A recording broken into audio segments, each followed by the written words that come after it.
we just continued to double flip, and then I ended up hanging on for 3 a few times. But along the way, there was a lot of little hiccups.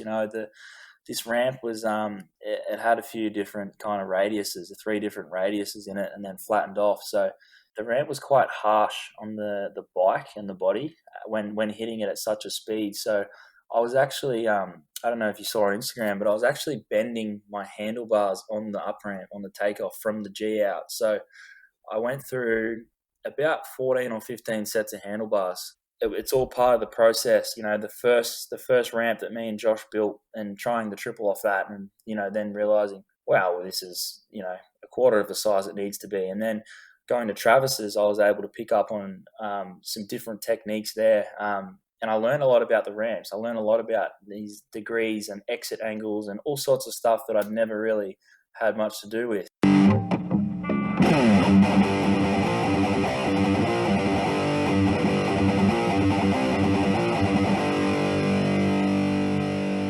Hi and welcome to the Riders Lounge podcast. I'm Steve Sommerfeld, your tour guide on this journey to discover what the next generation of freestyle motocross riders are up to. And today I'm really stoked to catch up with one of Australia's young guns, Jayo Archer. You may or may not have heard much about him. He's kept a fairly low profile, which is actually quite surprising for the things that he's already achieved so far. We actually had a really good chinwag before we started, probably another 30 minutes after actually, but all that off the record kind of stuff. But it was awesome to hear about his journey on working on the triple backflip, from building his own ramp with his own adjustments and measurements, trying to work out the exit angles where the ramp is almost vertical, and looking for more height out of the jump, different gaps, and anything else that will help him get that triple backflip sorted on a much smaller ramp than what Sheeny landed on 5 years ago. Only one person's ever landed the triple backflip, and Jayo Archer is going after it. So before you settle in for this episode, I have to let you know it is the longest podcast yet, but one of the most interesting. So you'll definitely want to make sure you've got yourself a few beers lined up and in the fridge ready to go. Right now here, it's actually minus 13 today, and I think they're talking about minus 17 tomorrow where I'm living in Germany, so I don't even need to use a fridge. I've just got my mixed box of Rothaus Tannen Zepfler beers outside, no need to waste space in the fridge. If I did that in Australia, it would probably taste like a cup of tea. It would be that damn hot. But here in Germany, no fridge required. Just pull the Tannen Zepfler alcohol-free beer out, and I'm ready to go. Also, a quick shout out to Spect Goggles for their support of this podcast as well, with some damn comfy goggles. I haven't had too many chances to ride with all the snow around at the moment, but if you're in a much nicer part of the world right now and looking for the right gear, I'll put a link to the goggles I'm wearing in the show description, and you can test them out for yourselves. Jayo has some huge plans, so let's see if we can extract some of those plans out of him in this interview and see what he's really up to. But I think you'll agree, after listening to this interview with one of Australia's brightest stars, that the low profile will probably be a thing of the past soon enough.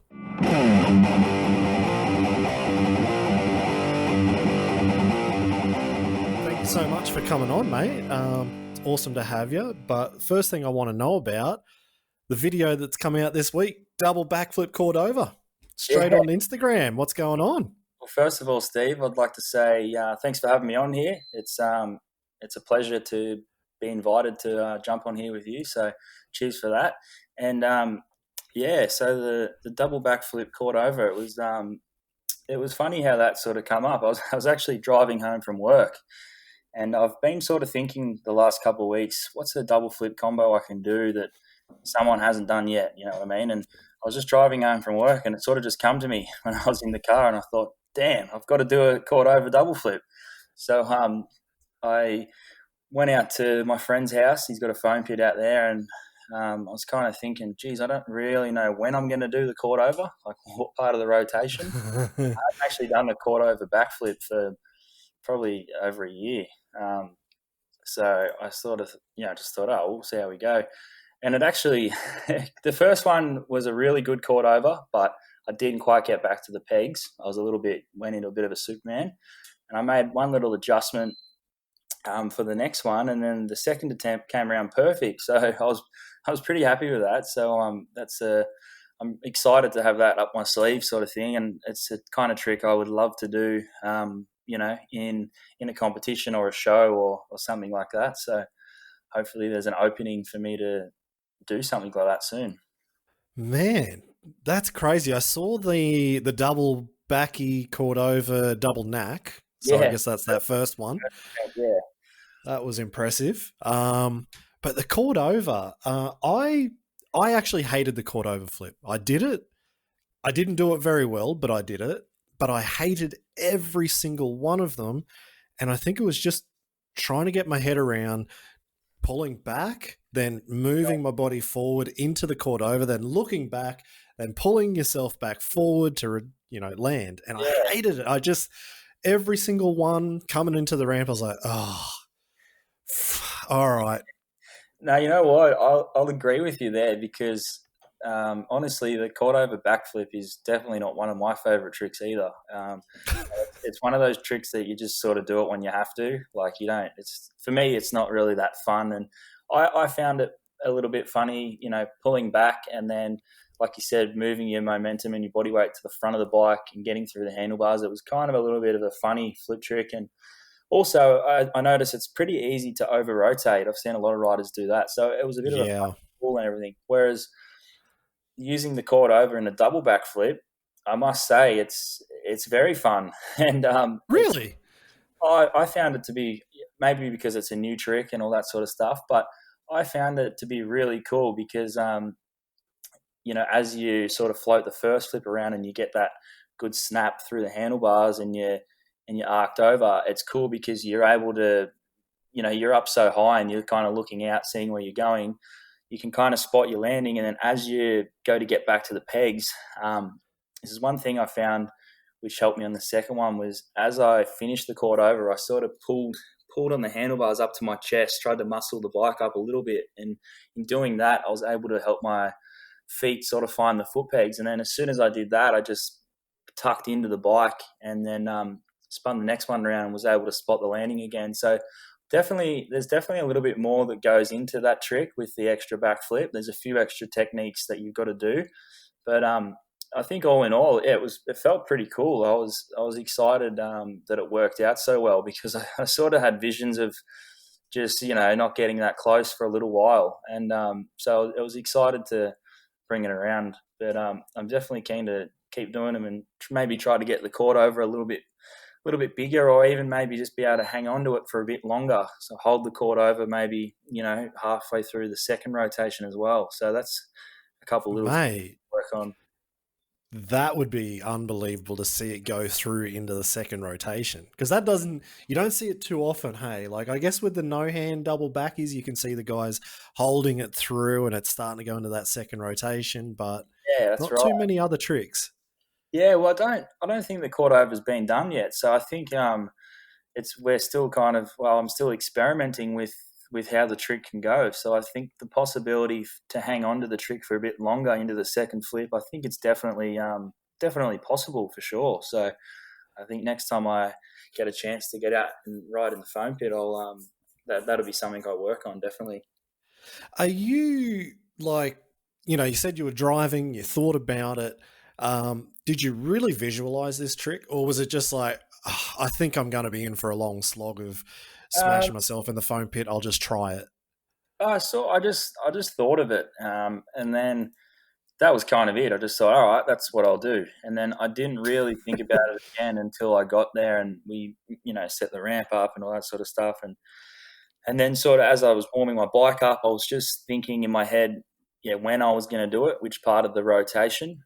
And when I thought I was going to do it and when I did it was probably two different times. But what I did do is I just focused on getting a very good pull off the up ramp, and then I kind of just did what felt natural. So I went into the cord over position pretty early on, but it was just when it felt natural. And then that sort of worked out. I think with these kind of double flip variations, I think if you put too much planning into exactly when you're going to go for the trick, I think you may forget about what you're doing. You know what I mean? You might mess up one of the steps along the way. So I felt Just concentrate on a good pull and then just go when it feels natural and hold it for, as long as you want until it feels natural and just get back on. And that was kind of my starting point. I just thought I'll do what feels comfortable.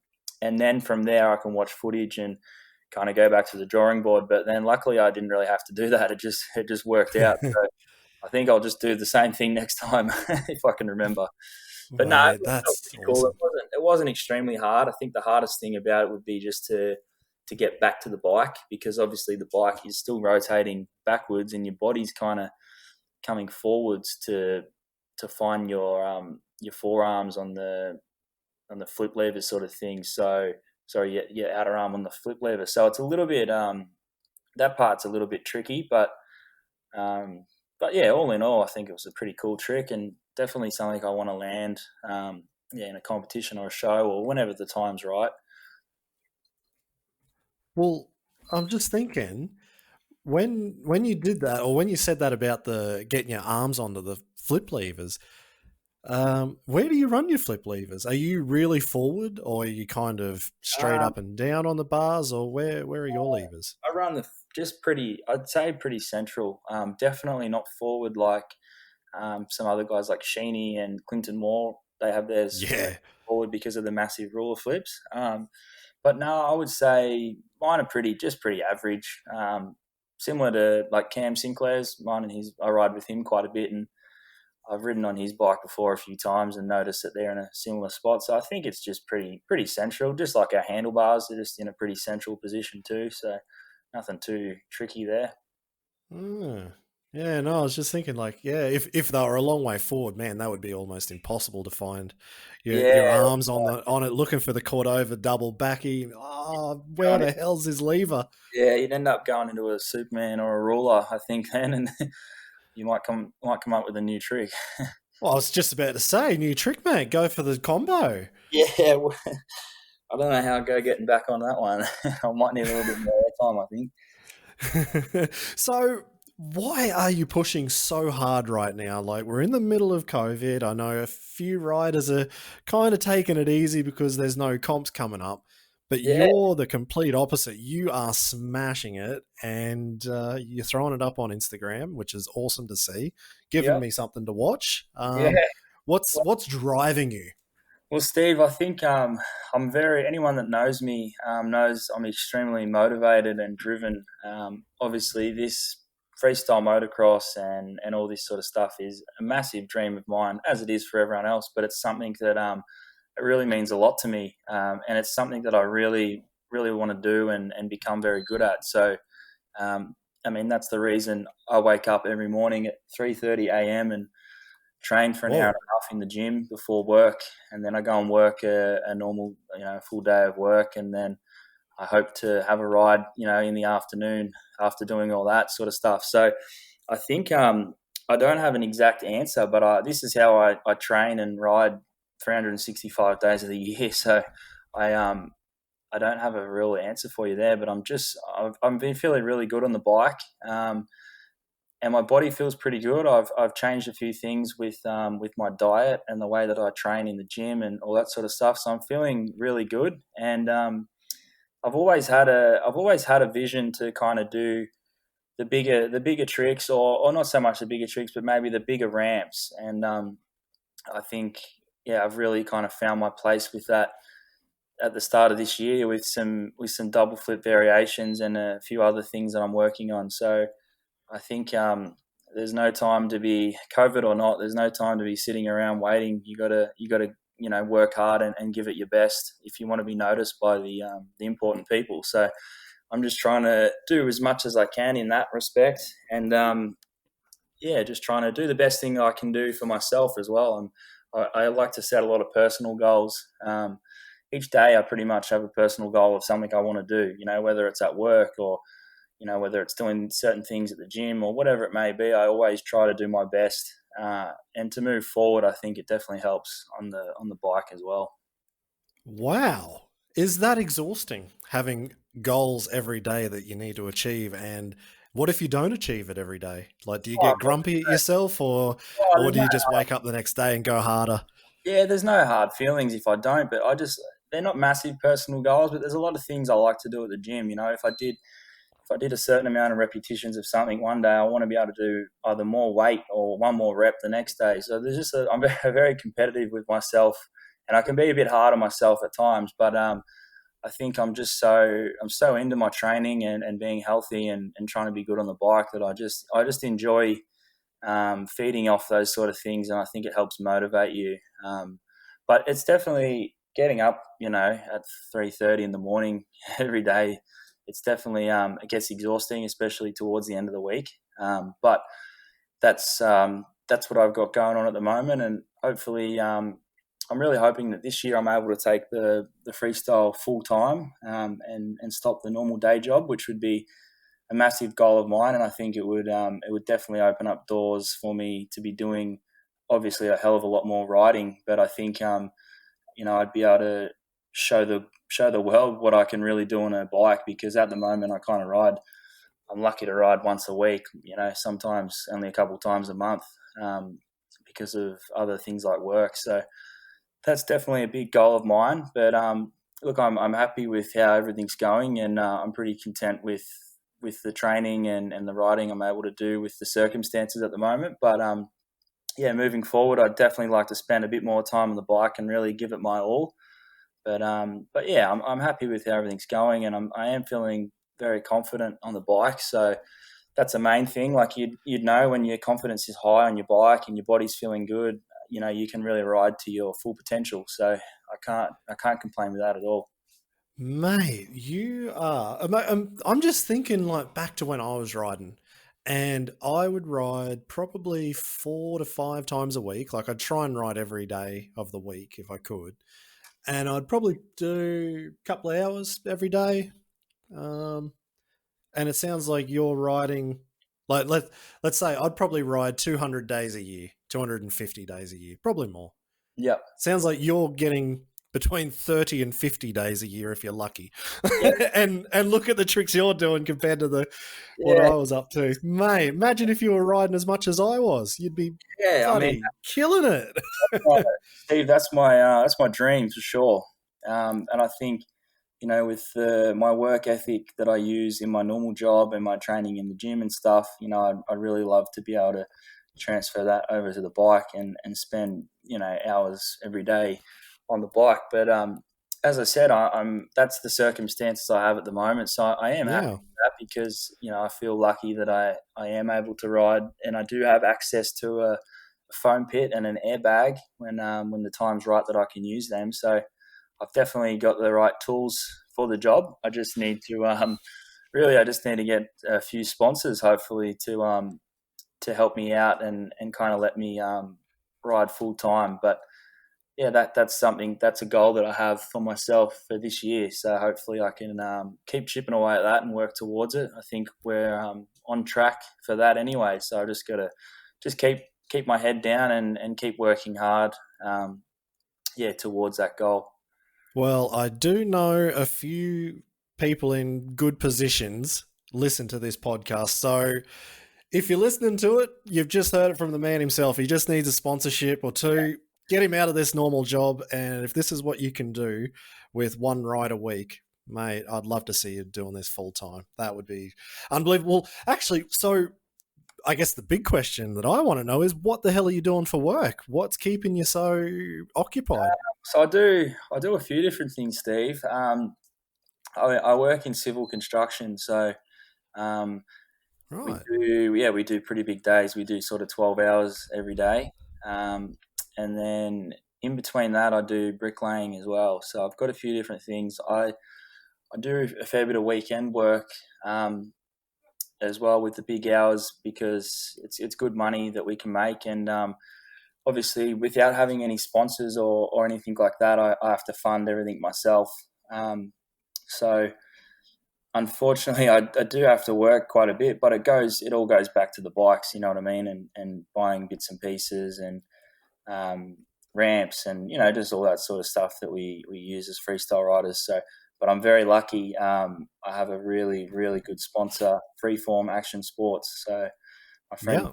who owns Freeform, he's a legend. He's been with me now and supporting me for probably 2.5 years now. So he's a legend, and I think hopefully you guys will see a lot of him in the future with at events and stuff, because his knowledge is incredible. He came over to Travis Pastrana's house with me last year, and he's a massive help. He owns a bag jump airbag, and he's just the guy. So I'm very, very lucky to have his help and support, and not only him, but his crew, his brother and his friend Wagsy that work alongside him. I'm lucky to have them on board, because without them, I wouldn't be able to do any of the stuff we've been doing. So,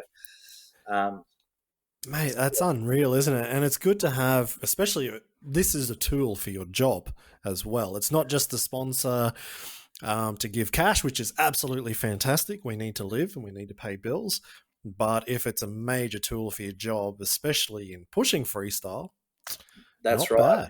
bad. The airbags, the bag jump airbags are honestly second to none. I think with the way that the sport's going, with bigger ramps and bigger tricks and stuff, with the foam pit, things like that, it's just not possible. It's far too dangerous to jump some of these big ramps into the foam pit, and especially when you're pushing the limit, trying to do silly tricks on a bike, it's just not possible. Whereas the bag jump airbags are just insane.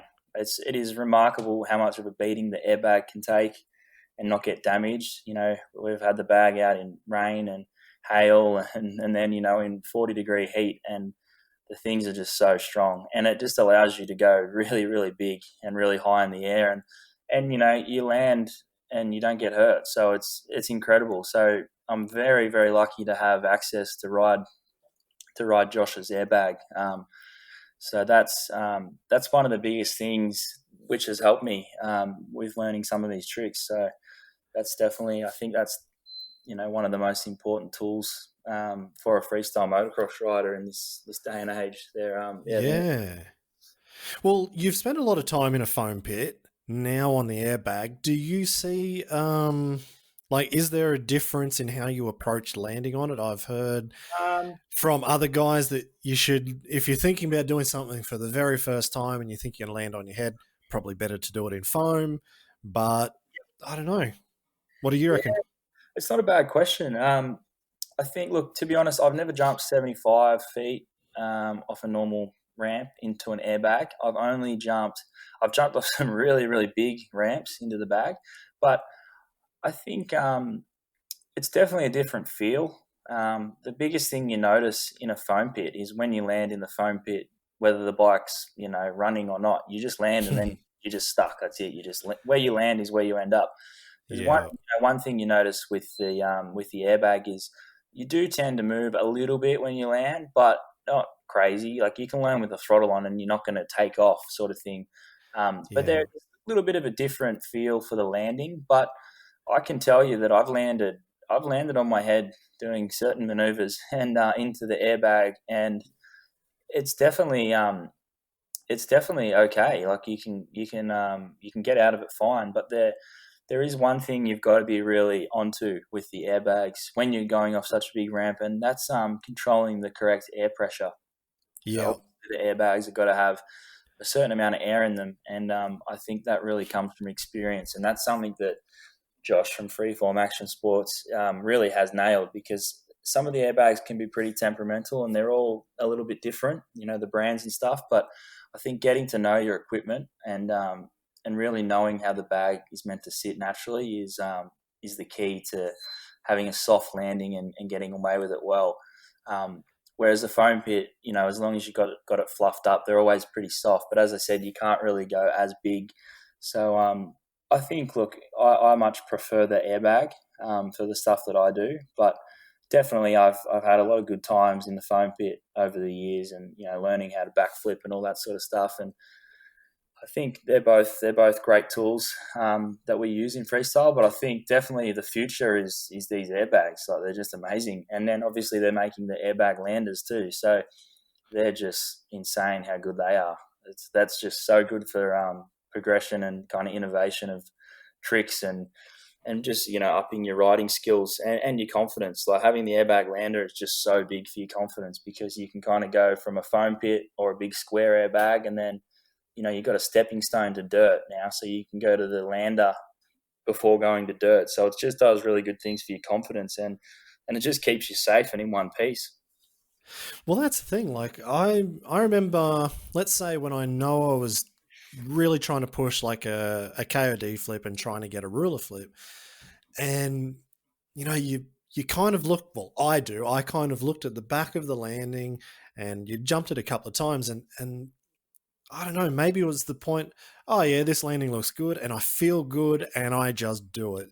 But then there are days where I go somewhere else and you look at, oh shit, I can't even see the top of the landing from over the top of the up ramp. And you're like, Yeah, oh, I don't want to overcook this. Like, I'm just going to take this one easy. And so your confidence is down in the gutter and you yeah, still do it, but you're not feeling good about it. And I've never actually jumped onto an airbag landing, but yeah, the feeling that I think I would have would be like, I'm just going to throw it yeah. because it'll Oh, be fine. I don't know. the airbag landings are seriously amazing. Like I remember the first time I ever jumped to one, um, I just did a straight jump, and as I was coming down to land, it was almost like I was sort of getting my body in the attack position and kind of getting ready to brace the landing as you do on dirt. And I Yeah. remember landing on this thing, and it was like my suspension did not even compress because it was ridiculously smooth. I think the best way to describe it is it's like you're landing on a cloud. Like there is Mate. nothing there. And you can. They're actually really good for practicing like turn downs, whips too, because I've done a few, big ones and kind of not got them back 100% where you could have possibly high sided on a dirt lander, and you can pretty much land sideways on those things and just ride out of them. Like it's incredible. Really? Yeah, I've even seen guys do 360s to airbag landers and kind of come back a little bit, a little bit crooked, and just be able to ride out of it. Like it's pretty incredible how they work. So it's definitely Man. it's so good for your confidence. Oh, I could actually, like, you're making me want to go ride now because, Yeah, like, I only really, like, I never really did much with whips yeah, until, like, the last couple of years that I was riding. And then I was really getting into them. I thought I was Jared McNeil. I thought I was upside down and, and I thought I was doing turn downs like Tyler Wakeford, but that yeah, wasn't happening either. Um, because I was always thinking like if I'm coming in 45 degrees, this is gonna hurt. But yeah, sounds like there's a bit of confidence building there. Probably yeah, wouldn't be good going to dirt again. yeah. No, they're good. And another thing which is awesome about them too is you can ride the thing all day. And sometimes if you have a big session riding to a dirt lander, towards the end of the day, you might be a little bit sore.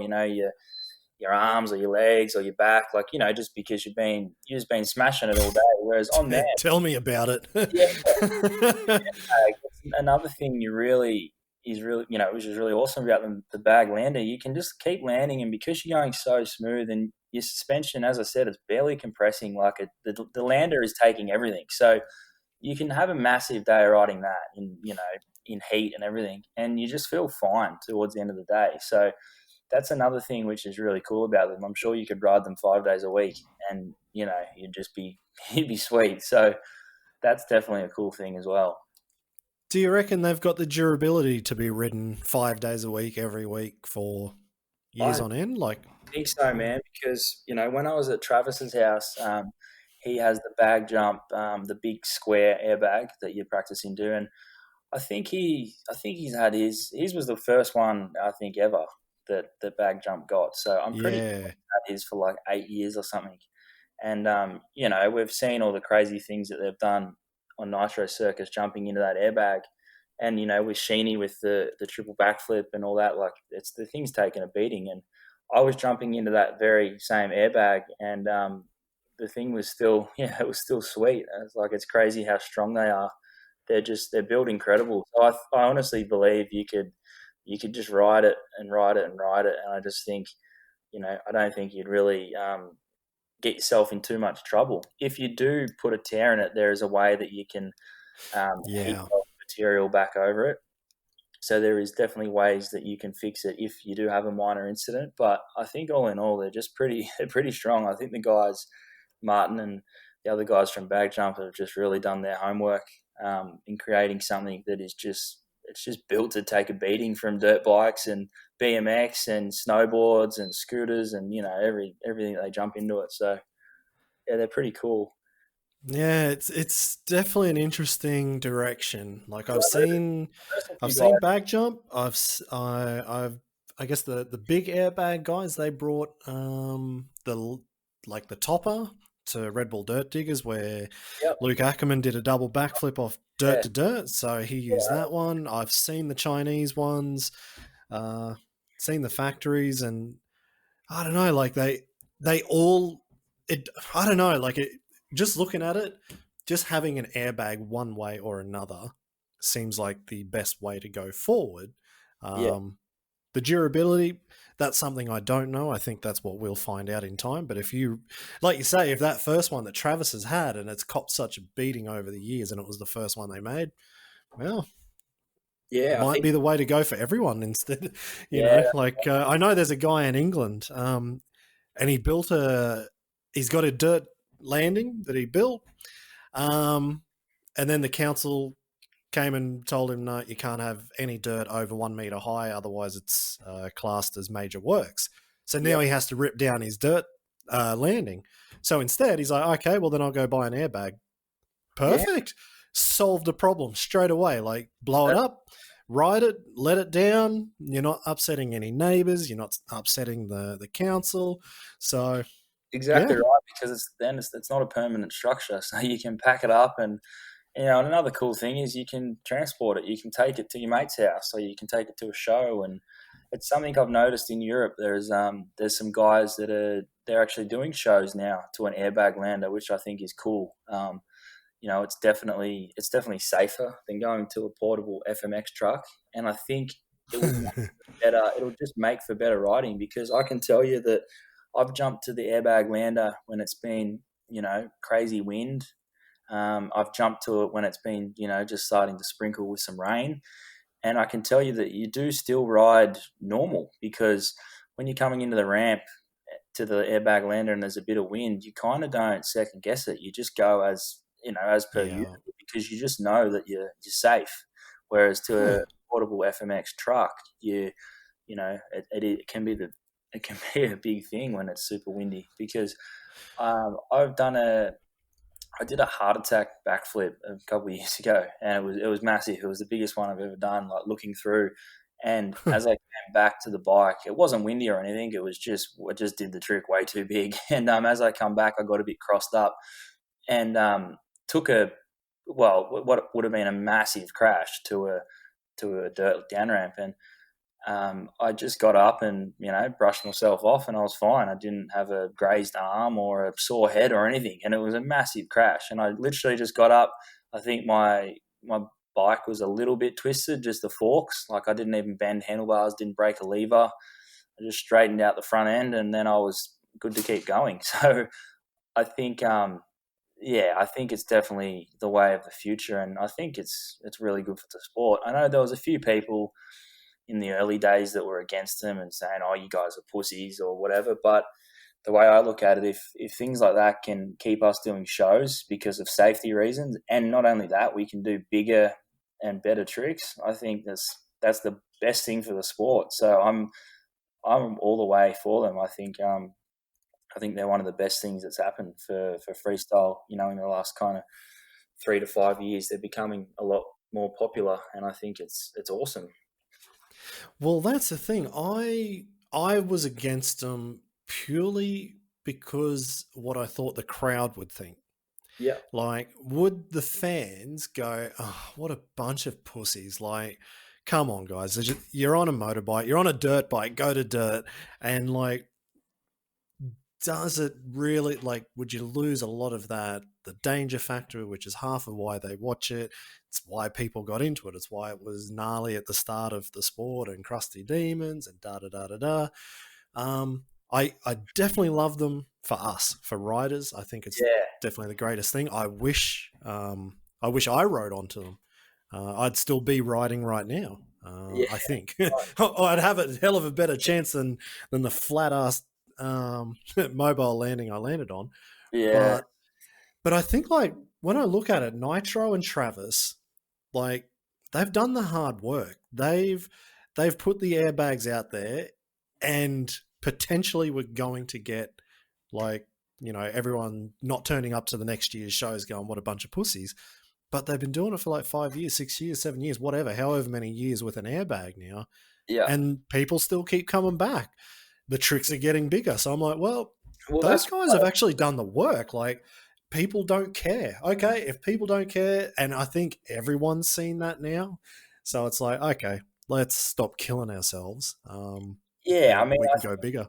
I think Nitro, like you said, they've done their homework and they've made a really good decision with the landers and the safety sort of side of things. But the reason that they have done that is it's purely so the riders can do more and give more back to the fans. It's not like they don't have guys just doing sort of small upright tricks, to the airbag.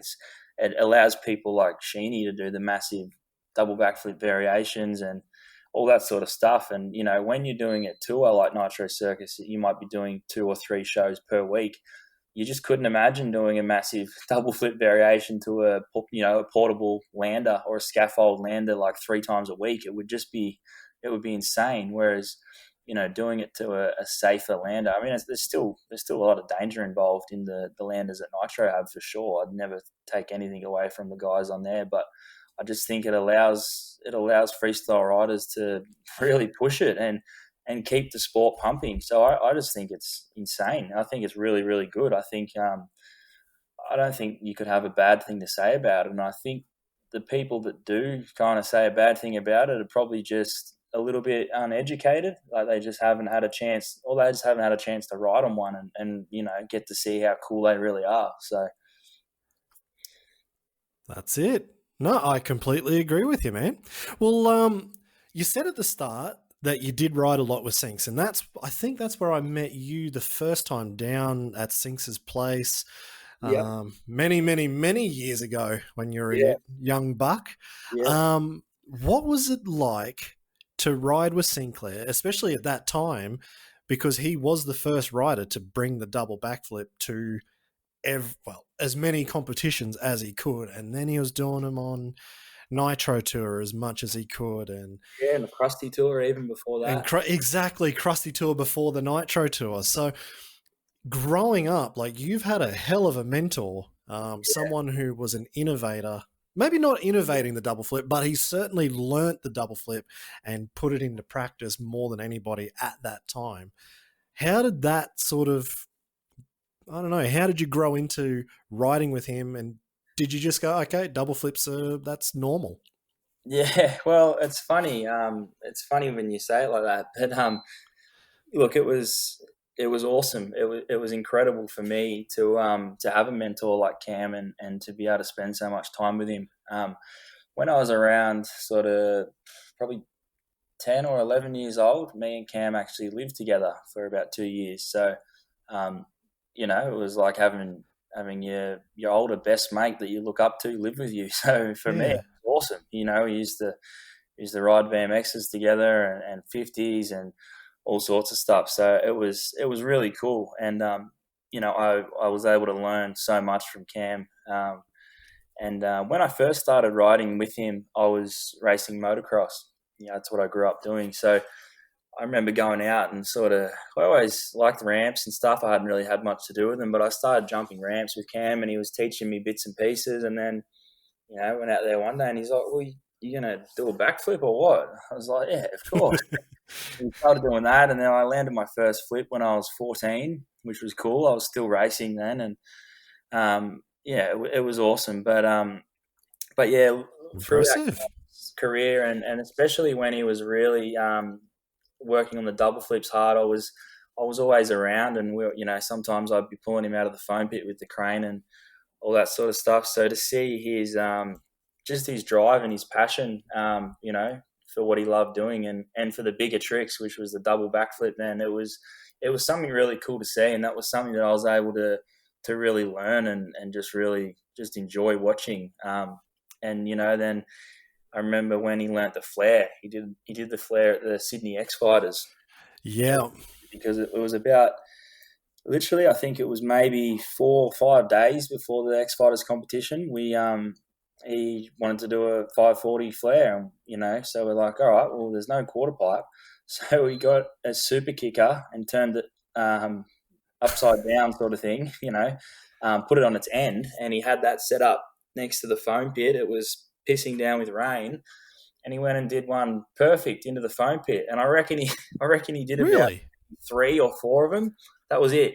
And then he went to Sydney and nailed it in qualifying and in his run. So, he's a massively skilled rider, and he's got balls too. So being around him was it was awesome, and especially after he had his accident, which most people know about. He's got his movie twice, which is basically a documentary on how all that panned out. But to see his motivation and passion to come back from the injury, which was incredibly bad. I'm sure most people would have seen, the state that he was in after that accident. He basically had to learn to walk and talk again and everything, and to be able to even ride a bike again was, incredible. But to come back and win X Games with a double backflip the next year was like, I can tell you right now, there's not many people in the world that would do such a thing or would want to put themselves through that. So I think That's it. I think Cam, he always deserves. He always gets the respect he deserves because he's a beast, and I've been very lucky to spend a lot of time with him and to learn a lot of things from him on the bike. And I remember when he did start doing the double backflip, it was something I always quietly dreamt of doing, but it was not the kind of thing I'd talk about because, there was only kind of 2 or 3 people doing them at that point. So, but it was always something I used to just picture trying to do one day. And then, when I was able to start doing them, I remember working on them with Cam in the foam pit and him kind of coaching me along and teaching me little techniques that he used to do. And, it was pretty cool. So it's awesome that I've been able to start doing that now as well. Man, well, that was going to be my next question, was knowing what he went through himself, almost dying, getting back up, doing it all, and the mental strength that would have taken to do what he did. Did he ever try and talk you out of doing the double backflip? No, he didn't really, because you know what it's like being a moto rider.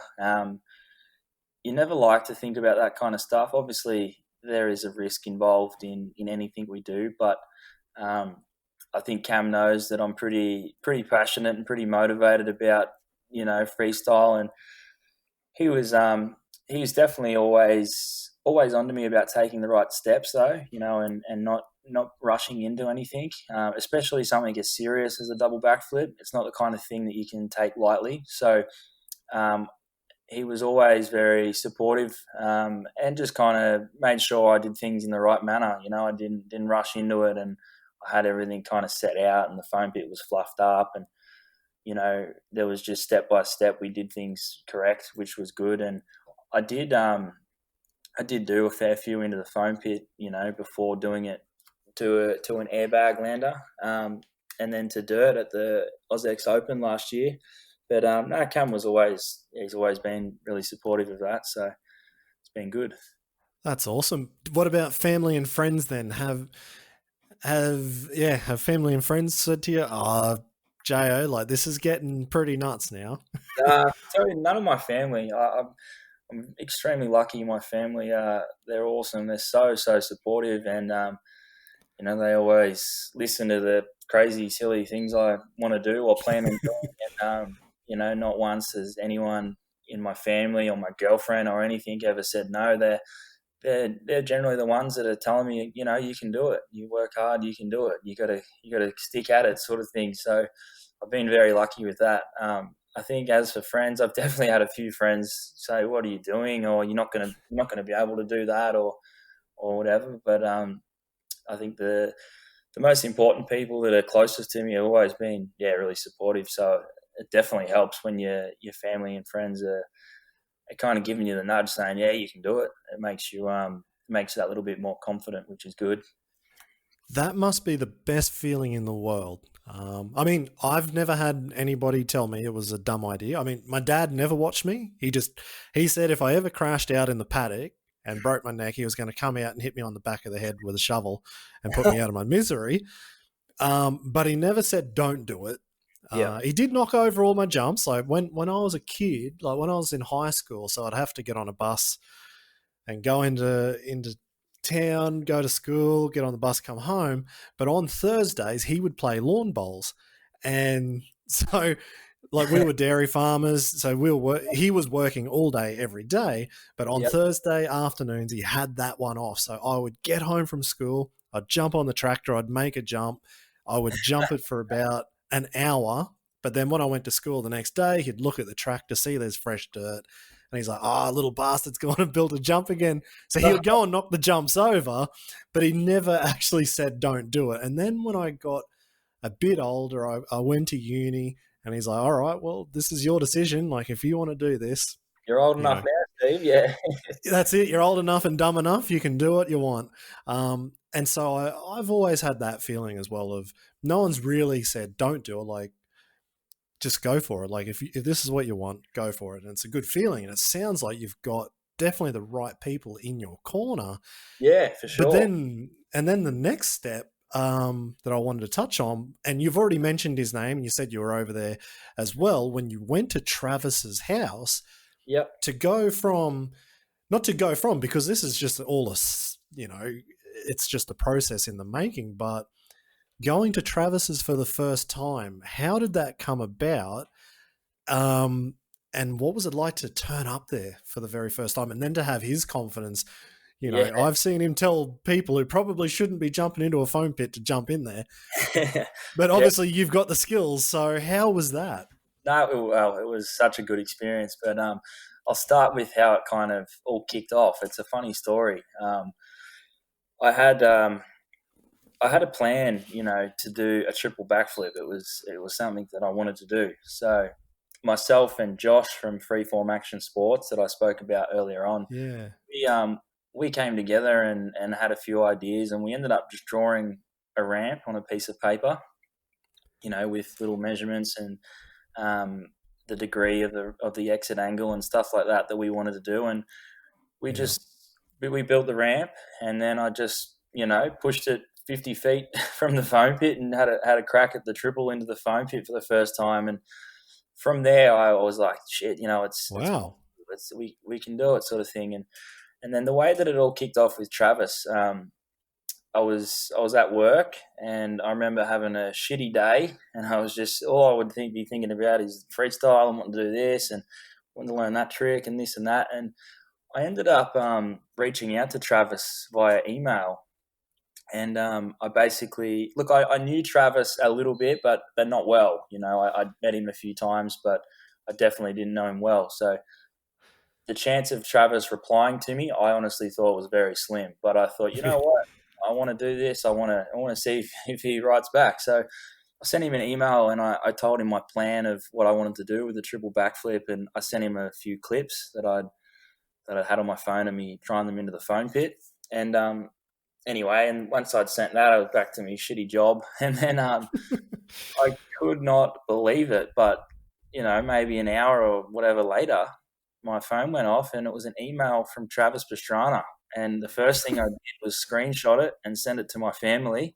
I was ridiculously stoked. I've gone from having a shit day at work to having the best day of my life at that point. And Travis could not have been any cooler. He was just like, hey, Jayo, what's up? Yeah, that's cool. Awesome. You want to do that? And we chatted back and forth for a little bit. And then the best email, he just said, all right, here's my address, blah, blah, blah. This is when I'm home. Let me know when you're coming over. And I was just like, wow. So for the next probably 2 months, I did not ride my bike once in 2 months leading up to Travis's. All I did was work, and I put aside a bunch of money to pay for the trip and to send my bike there and all that sort of stuff. So I just worked my ass off 6 days a week for 2 months. And then when I got to Travis's, got there, and we, myself and Josh from Freeform, we went over together, and it was awesome. We pulled up and we got the big, the big Dodge Ram truck, or Ute as we call them in Australia, and it was very surreal. And as we drove from the airport, we just couldn't believe it as we were pulling up to Travis's house. Like, it was just, I've watched so many Nitro Circus movies and DVDs and all that sort of stuff that I felt like I'd been there because I knew the whole layout of his property and his shed and all that. But actually being there in real life it was absolutely amazing. Like, just pulling down the driveway, he's got the big skate park and, and all the big American trucks and all the ramps. And there's so much cool stuff there. Like, there's ramps there that are, the first ever mechanical front flip ramp that Paris Rosen was using 15 years ago or something. And there's, the Far first out. is that they started building with all these little extra attachments on there, and like it was just incredible. It was like a museum for dirt bikes, and it was was at that time. That then was the best day of my life, and I just could not believe it. And as we got there, we didn't really have too much of an idea what was going on. We were just in shock. And Travis wasn't actually there. He arrived about half an hour later or something. But at this point in time, I still didn't have accommodation sorted. We were just going to kind of get there and figure it out and figure out where was close and kind of set up a base. And then Travis rolled in, cool as, and he's like, yeah, well, you guys are staying here. And me and Josh just looked at each other. We were just like, is this really happening? Like, this is just the best thing in my whole life. I just couldn't believe it. So Travis was just so cool to be around and so helpful. There was not one point where he wasn't trying to help me with if I needed bike parts or anything. We were going out and having lunch together and riding his Harleys, and like it was just the best experience ever. And anyway, and when I got there, I didn't actually know which ramp I'd be jumping off or anything. So this last 2 months of working hard and saving up money, I just knew and not riding. I knew I was going there, and I just wanted to do a triple flip. I just thought it's that simple. So I hadn't figured out what ramp I was going to use or anything. And before Travis arrived, when we first got there, me and Josh were just kind of walking around the property and checking it out. And I saw a massive ramp, and I thought, well, that must be the one I'm jumping. It was just this ramp up in the woods, just next to a bunch of trees. And I was looking at it, and I'm like, well, it looks pretty scary, but that's got to be it. I'm like, all right, I'm in. But then it turns out that ramp I thought I was jumping was actually Jed Milden's quad backflip ramp. Oh, yeah. Probably wouldn't want to jump that on a freestyle bike because the thing was like, it was about 500 mil wide. It was tiny. But no way. It was tiny. It was huge. It was extremely tall and steep. But no, the ramp I was actually jumping was a little bit further up in the woods in 3 pieces, and we ended up pulling that down the other side of the property to where the airbag is, and we had help from Trevor Pirana, which was helpful to build it all up. It was massive, big 3-piece ramp. So we had that set up, and then the first day I rode, actually, it was just me and Josh. There was no Travis or no one around, so kind of just had this big ramp there that no one except for Travis has hit, and I didn't really know what distance to put it at or what gear to hit it in or any of that sort of stuff. So it was really cool though. That's something that I really like, that feeling of being a bit uncomfortable, you know what I mean, and not really knowing, like trusting yourself. But I really love that aspect of having to plan things out and just give it everything, you know what I mean. So we set the ramp at I think 55 feet distance, and then got over that, and then I was just double flipping it, and then from there we just continued to double flip, and then I ended up hanging on for 3 a few times, but along the way there was a lot of little hiccups.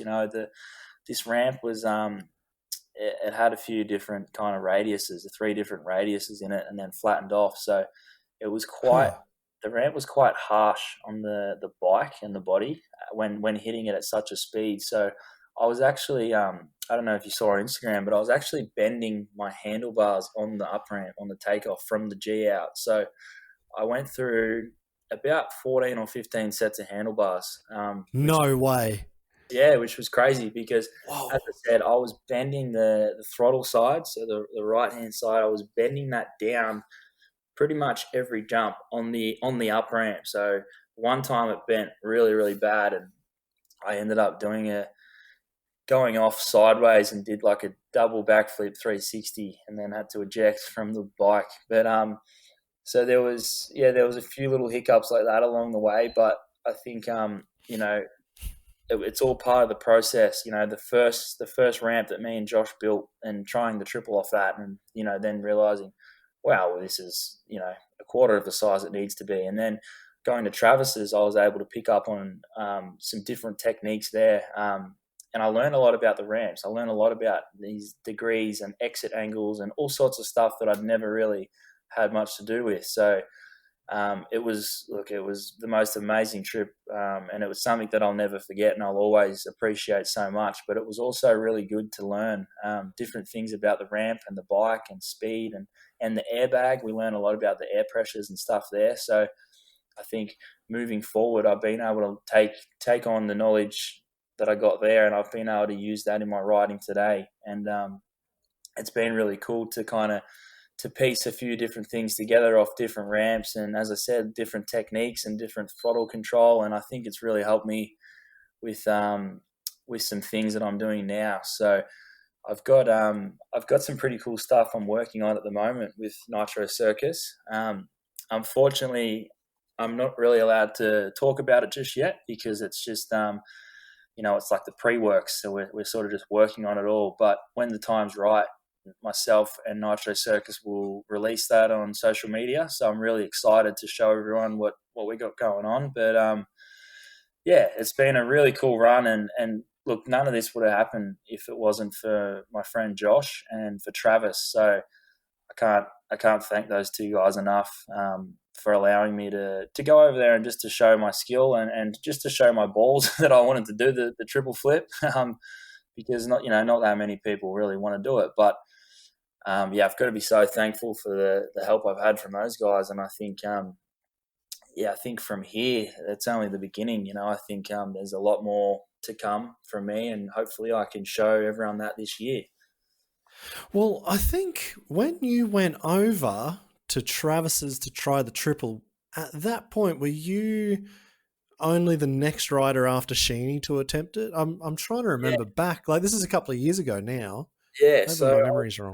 the second person. I mean, no, Travis played around with the triple for a bit, but it was Sheeny ended up taking the reign and doing that. So, but yes, I was the second rider to have a go at that, and I was pretty satisfied with how I went there, because I think all up I only got to do about 15 attempts, and I did end up spinning one around. So it was an under rotate, but I did spin 3 backflips around. So I was pretty happy with how that went. But yeah, as I said, it's not a trick that many people want to mess with, but for some reason it's something that I'm super motivated, and it's just something I think of on a daily basis. Pretty much all day. I'm always thinking, how can I improve this, or what can I do to my bike, or it's always on my mind, and it's definitely something that I'm very passionate about, and I can't wait to land the thing. But it's one of those tricks that you can't expect to learn, in a week or a month even. There's a lot of different ways, a lot of different things you got to think about, and I think the biggest thing with the triple backflip is it's quite easy to over rotate a double backflip, or even to get 2.5. But in order to get that last half a rotation to make 3 is incredibly hard. And before you kind of try it, you don't really get to understand that. Travis did tell me that exact information beforehand, but until doing it yourself, you don't realize, because the reason that last backflip is so incredibly hard is because once you hit your peak airtime, you can imagine once you get to your highest point, you're then free falling. So you're then coming down towards the ground with no momentum, and you're trying to pull a backflip as you're free falling from the sky. So it's very, very hard to get that last one. So there's a lot that you have to adjust, with your body position and all sorts of stuff. But I think all in all, like Sheeny would know, it just takes time and techniques, and there's just a lot of things you could work out. And I've got to give all my credit to Sheeny, all the credit, sorry, to Sheeny, because he's just a beast. And like the amount of stuff that he's done on a bike is incredible. But the triple backflip that he did off that ramp was it was crazy. I went and had a look at the setup. The ramp wasn't there that he used, but the landing and everything was there at Travis's house, and yeah, it was crazy. He was coming flat out on a 450 out of the woods and just going going massive. So yeah, I couldn't believe. I remember looking at my phone and seeing it on social media when that came out, and I just couldn't believe it.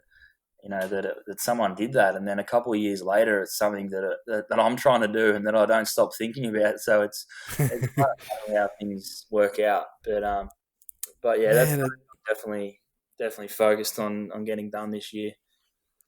absolutely unreal. How long were you there for at Travis's that time? I was at Travis's house for around 2 weeks, but there was a few complications. So my bike turned up about a week late. Um, Perfect. so I might have been there just over 2 weeks, but yeah, I lost about 7 days, and then it ended up arriving in the wrong airport. It was meant to go to Baltimore, and it went to New York. So Oh, yeah, so something stuffed up. The guy stuffed me over a fair bit, and speaking of that, the bike's actually stuck there. I can't get it home. They won't let me still send it. now. Still there now, 2 years later. So yeah, I lost around 7 days at the start, and then there was just a few other little dramas along the way, and then didn't realize I was going to go through so many sets of handlebars and things like that. So I didn't get to spend that much time on the ramp, but that's why I was pretty satisfied with how it went for the amount of time I kind of had on it. And another thing I didn't realize until getting there was on a ramp that big, and even though the airbags are incredibly safe and awesome technology, your body and your bike can only take a certain amount of hits per day before your focus isn't quite there. So it was the kind of thing I was only sort of doing, 3 a day, Yeah. because I'd normally just kind of, if you're a little bit beaten up, or it was also extremely hot when we were there, but for something like that where you've got to really give everything 110%, if there's something that's not quite right, you're not quite as focused, or your energy's a bit down or whatever, it's one of those things you'd rather save for the next day. And as you can imagine, like after each jump, I've got to go back to the garage. I've got to take my grips off, take my levers off, change handlebars, straighten the front end, all that sort of stuff. So it was a little bit more time consuming than just jumping over and over again. So there was a few things like that which I had to learn to deal with while I was there. But as I said, I think I was able to learn so much from it. And every time I do things now, I've always got a few sets of spare handlebars. So that was Man, that's unreal. Like, there's a few things there to unpack, but first, your bike's still sitting there. I'm guessing is it like at a JFK airport in New York, or is it in yeah. Baltimore, or where is it?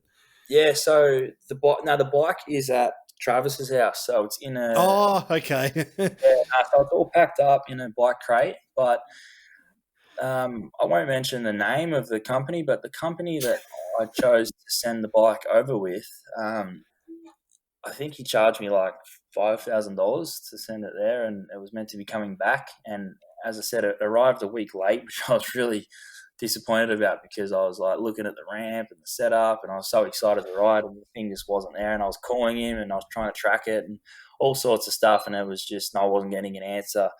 And then I went to the wrong airport, and then when it was time to head home, I was making it pretty clear that I needed to send the bike before I flew home, because I needed to pack it up into the back of the ute and drop it off at the depot, Yeah. airport, or whatever, and make sure it gets home safe. And then I had the AusX Open coming up, so and then he just kind of stuffed me around, and he lost some paperwork that proved that it was a temporary import to America. Oh no.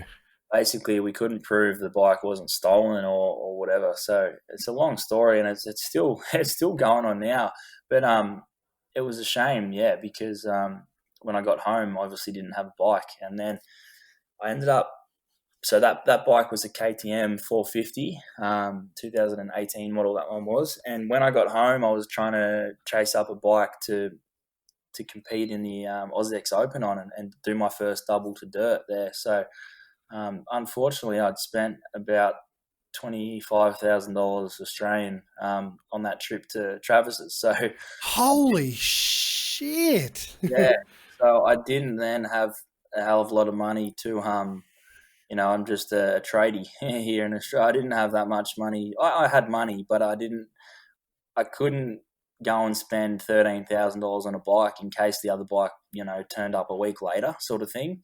So I actually ended up going to a local bike shop and I borrowed a second-hand Husqvarna 450 for the AusX Open. So I ended up doing the first double flip on a Husky. It had about 110 hours on it.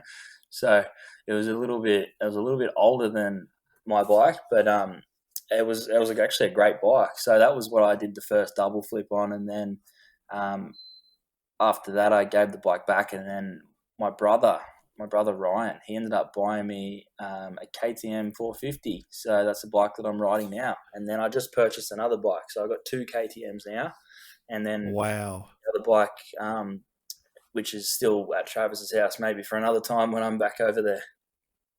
mate, that's unreal. That's so crazy. Like, my next thing was wondering what the hell you did for 7 days, looking at the ramp you're about to hit, and if you were shitting yourself, or if you got into shenanigans with Travis, because every Nitro video he's always up to something. Yeah, So I think no, I was really focused on what I was doing, so I wasn't. I'd been thinking about doing that trick for already quite a long time, and been working hard to get there. So I was pretty focused on what I was doing. So I think that first 7 days, I kind of was just going to the gym and checking out the town and all that sort of stuff. But I wasn't riding the 110s or BMXs or anything like that because I was too focused on what I was doing. I didn't want to do something silly and get hurt on something else. So I did check out the ramp a fair bit, and we kind of got it all set in place and roughly where we wanted it. And then I just had to play the waiting game. There's only a certain amount of times you can go to the gym in one day, so patiently waiting. I was just kept checking my email to see if I'd got an email from the guy, and I was trying to track the parcel like you do, at Australia Post. I was trying to track it, and it wasn't updating and all that, but yeah, it was a little bit painful just because I was in, heaven basically at Travis Pastrana's house, and I didn't have a bike, so it was a little bit shit. But just yeah, a bit. that's how it was. It was just how it worked out. So I couldn't really do too much about it. But as for the ramp, I wouldn't say I was shitting myself. I was pretty. I knew the ramp was going to be pretty big, so I was ready for it. I'd been thinking about it for 2 months when I was at work prior. So when I got there, I was actually really happy with how big it was because I knew it had to be big in order to try that trick. I was really hoping it wasn't going to be any smaller. So I was pretty excited to hit it. I wasn't really scared or anything like that because it was just a good setup and it was just what I wanted to do. So I was more so just excited to get on it and get into it. So it was a little bit painful, but it all worked out for the best, I think. That's crazy. And so was that ramp, like I'm just trying to think of all the different ramps because I guess, like you said, his place is a museum of bikes Yeah, and ramps and all sorts of things. Was the ramp that you tried that first triple on, is that the moon booter that we see at Nitro now, or was that just the nah. first attempt? That was different, right? So that was a different ramp. That was a ramp that it was built for Travis to do a double backflip 360 on. So I Yeah. think in Macho action figures he does a double flip three off that exact ramp. So I'm gonna say I think it was purposely built for that trick, and then it was kind of just sitting around. No one else had ever hit it. I don't think anyone else really had any need to hit it, sort of thing, because it was just a big random ramp. But then that was it just ended up being the one that I jumped off. So it was a pretty cool ramp, and I think since since being there, I've actually I saw some footage on Instagram of Travis double. I think he did a double flip Superman ruler sort of thing on his KTM 252 stroke off that same ramp into the airbag. So it was pretty cool, and it was good to see that TP was still using that ramp. Still getting on it, that's for sure, man. No, it looks good. I mean, I saw obviously everyone saw the double 360 off of it. And I was just wondering, I was sure that was the same ramp you tried the triple, but then I know like you've come back and you're trying the triple on the Moon Booter. We'll talk about that in a minute if we can. But I was just thinking, so you've got this issue with your bike. You've got home for AusX Open. You had the Husqvarna that you've borrowed. Yep. all of that just sounds so completely crazy anyway. And then you went to land your double backflip for the first time on dirt at AusX Open, hometown advantage. Yeah. And you beat Sheeny, mate. Yeah. Was he out the back kicking over petrol cans, or was he just happy to see a young buck like yourself coming through? Tell you what, Sheeny couldn't have been any more supportive on the day. He was really great to me. Obviously, he's done so many double backflips, so he was a great guy to speak to. But on the day, I was pretty head down, pretty focused sort of thing, and I remember measuring out the ramp, and I'd been practicing the double flip I was doing it at about 55 feet. And I think that was just what the super kicker was set at Cam's house. And then, so that was my gap I knew, and the speed and all that. And when I got there, I measured it, and it was set at 47 feet. And I thought, shit, what's going on here? I was like, fuck, I've never even jumped a super kicker at 47 feet. And on the day, I didn't even want to straight jump it. So I didn't. Really?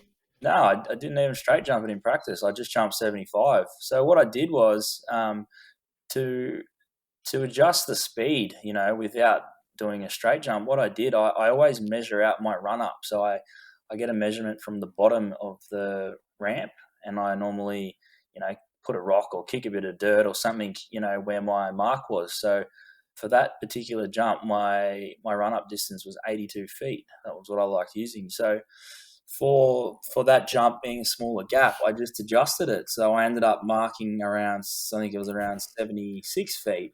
And that was all I changed. I actually hit the ramp exactly the same. I came in with what I thought was the exact same speed as normal, but I just took a slightly shorter run up. So the only time I ever jumped that ramp at AusX was just the double flip. I didn't want to waste my time straight jumping it, because it was like different distance, and the ramp was it was like a 45-degree angle. It wasn't straight with a lander, because the Supercross track was, we were using the same down ramp. We were sharing the down ramp with the Supercross races. So the super kicker was on the side.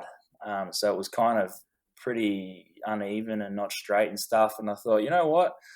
I'll just do the double flip when I need to, when the crowd's there and in the competition. So I didn't waste my time jumping it in practice. I just did, just jumped off the 75, because there was also the best whip competition there. So I just had a lot of fun playing around with that. But yeah, that was where Sheeny was really supportive, and he just said to me throughout the day, throughout practice, he goes, look, if you need any info or you want to ask anything about the double flip or whatever, he goes, just let me know, because I know how fucking scary the first one was that I did. So he was really cool with how that went, and then even afterwards, he was really really happy for me, which meant a lot to me. So it was that was a really cool event. I think the boys at AME, Adam Bailey and Sando, they did such a great job with that event, and I'm really spewing that we weren't able to do it last year because of the COVID thing, but I'm hoping that they do one this year in 2021, because hopefully I can take one of those new double backflip variations to it this time and come back with something a little bit better. Mate, that would be unreal. It's an awesome event. Like you said, that Bailey and Sando, they got that up and running, and that is a world-class event now. And Sheeny's just a world-class human. Yeah, that's right. Like what you said, he is one of the nicest, most humble guys in the world, Sure but is. he does the craziest tricks in the world. And that's the best yeah, thing. it's cool. That's the best thing. What you see is what you get. He's I find it very, very cool when a person is super nice to anyone they meet, regardless of their job or their talent or whatever. Like Sheeny, he's just a genuinely nice dude, and he has time for anyone, which is amazing. And as I said on the day, he was really good to me, and yeah, he's a legend of a bloke. And then you look at the stuff he can do on a dirt bike, and you just think, wow, this guy's crazy. Absolutely. Actually, it was really cool. So about a week before we went into lockdowns last year, I think it's February 21, 22, we had Night of the Jumps in Berlin. So that's like their big event, hometown event. And Sheeny came over, and it was the first time I had Sheeny and Night of the Jumps in like 7 years or something. And it was just cool. Like everyone that had met him 7 years earlier, like, oh, hey, how you going? And he remembered everyone. But Yeah, I just remember, like, it was in the back. Like I was just walking around, just checking to make sure all the riders had what they needed or ramps are in place and whatever.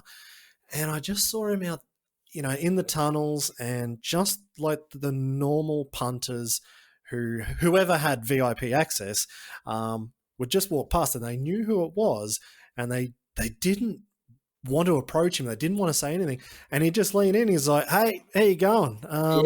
yeah, What are you up to? What do you reckon about tonight?" And he just like everyone just loved it. And so I sat back and I just watched it, and you know he would then go off and get on his bike, put his helmet on, do his thing. But then to see the people turn around with like the biggest smiles on their faces, and then watching them walk through the tunnel talking about, holy shit, like he's one of the best riders in the world, and he had time for us, and he asked us yeah, what we are doing and what we feel like. yeah, exactly, And that's the kind of person you want to have at every event. Like that's the kind of people you want to be around. And exactly I know it right. doesn't happen all the time. I know a lot of people have a lot of stress in what we do, but that's the one thing that really shines. That's right. And Sheeny's always been like that, and same with a lot of other riders. But I think for as easy as it is to take a few seconds out of your day to chat with someone, you just think for that person you're talking to, that could make their day.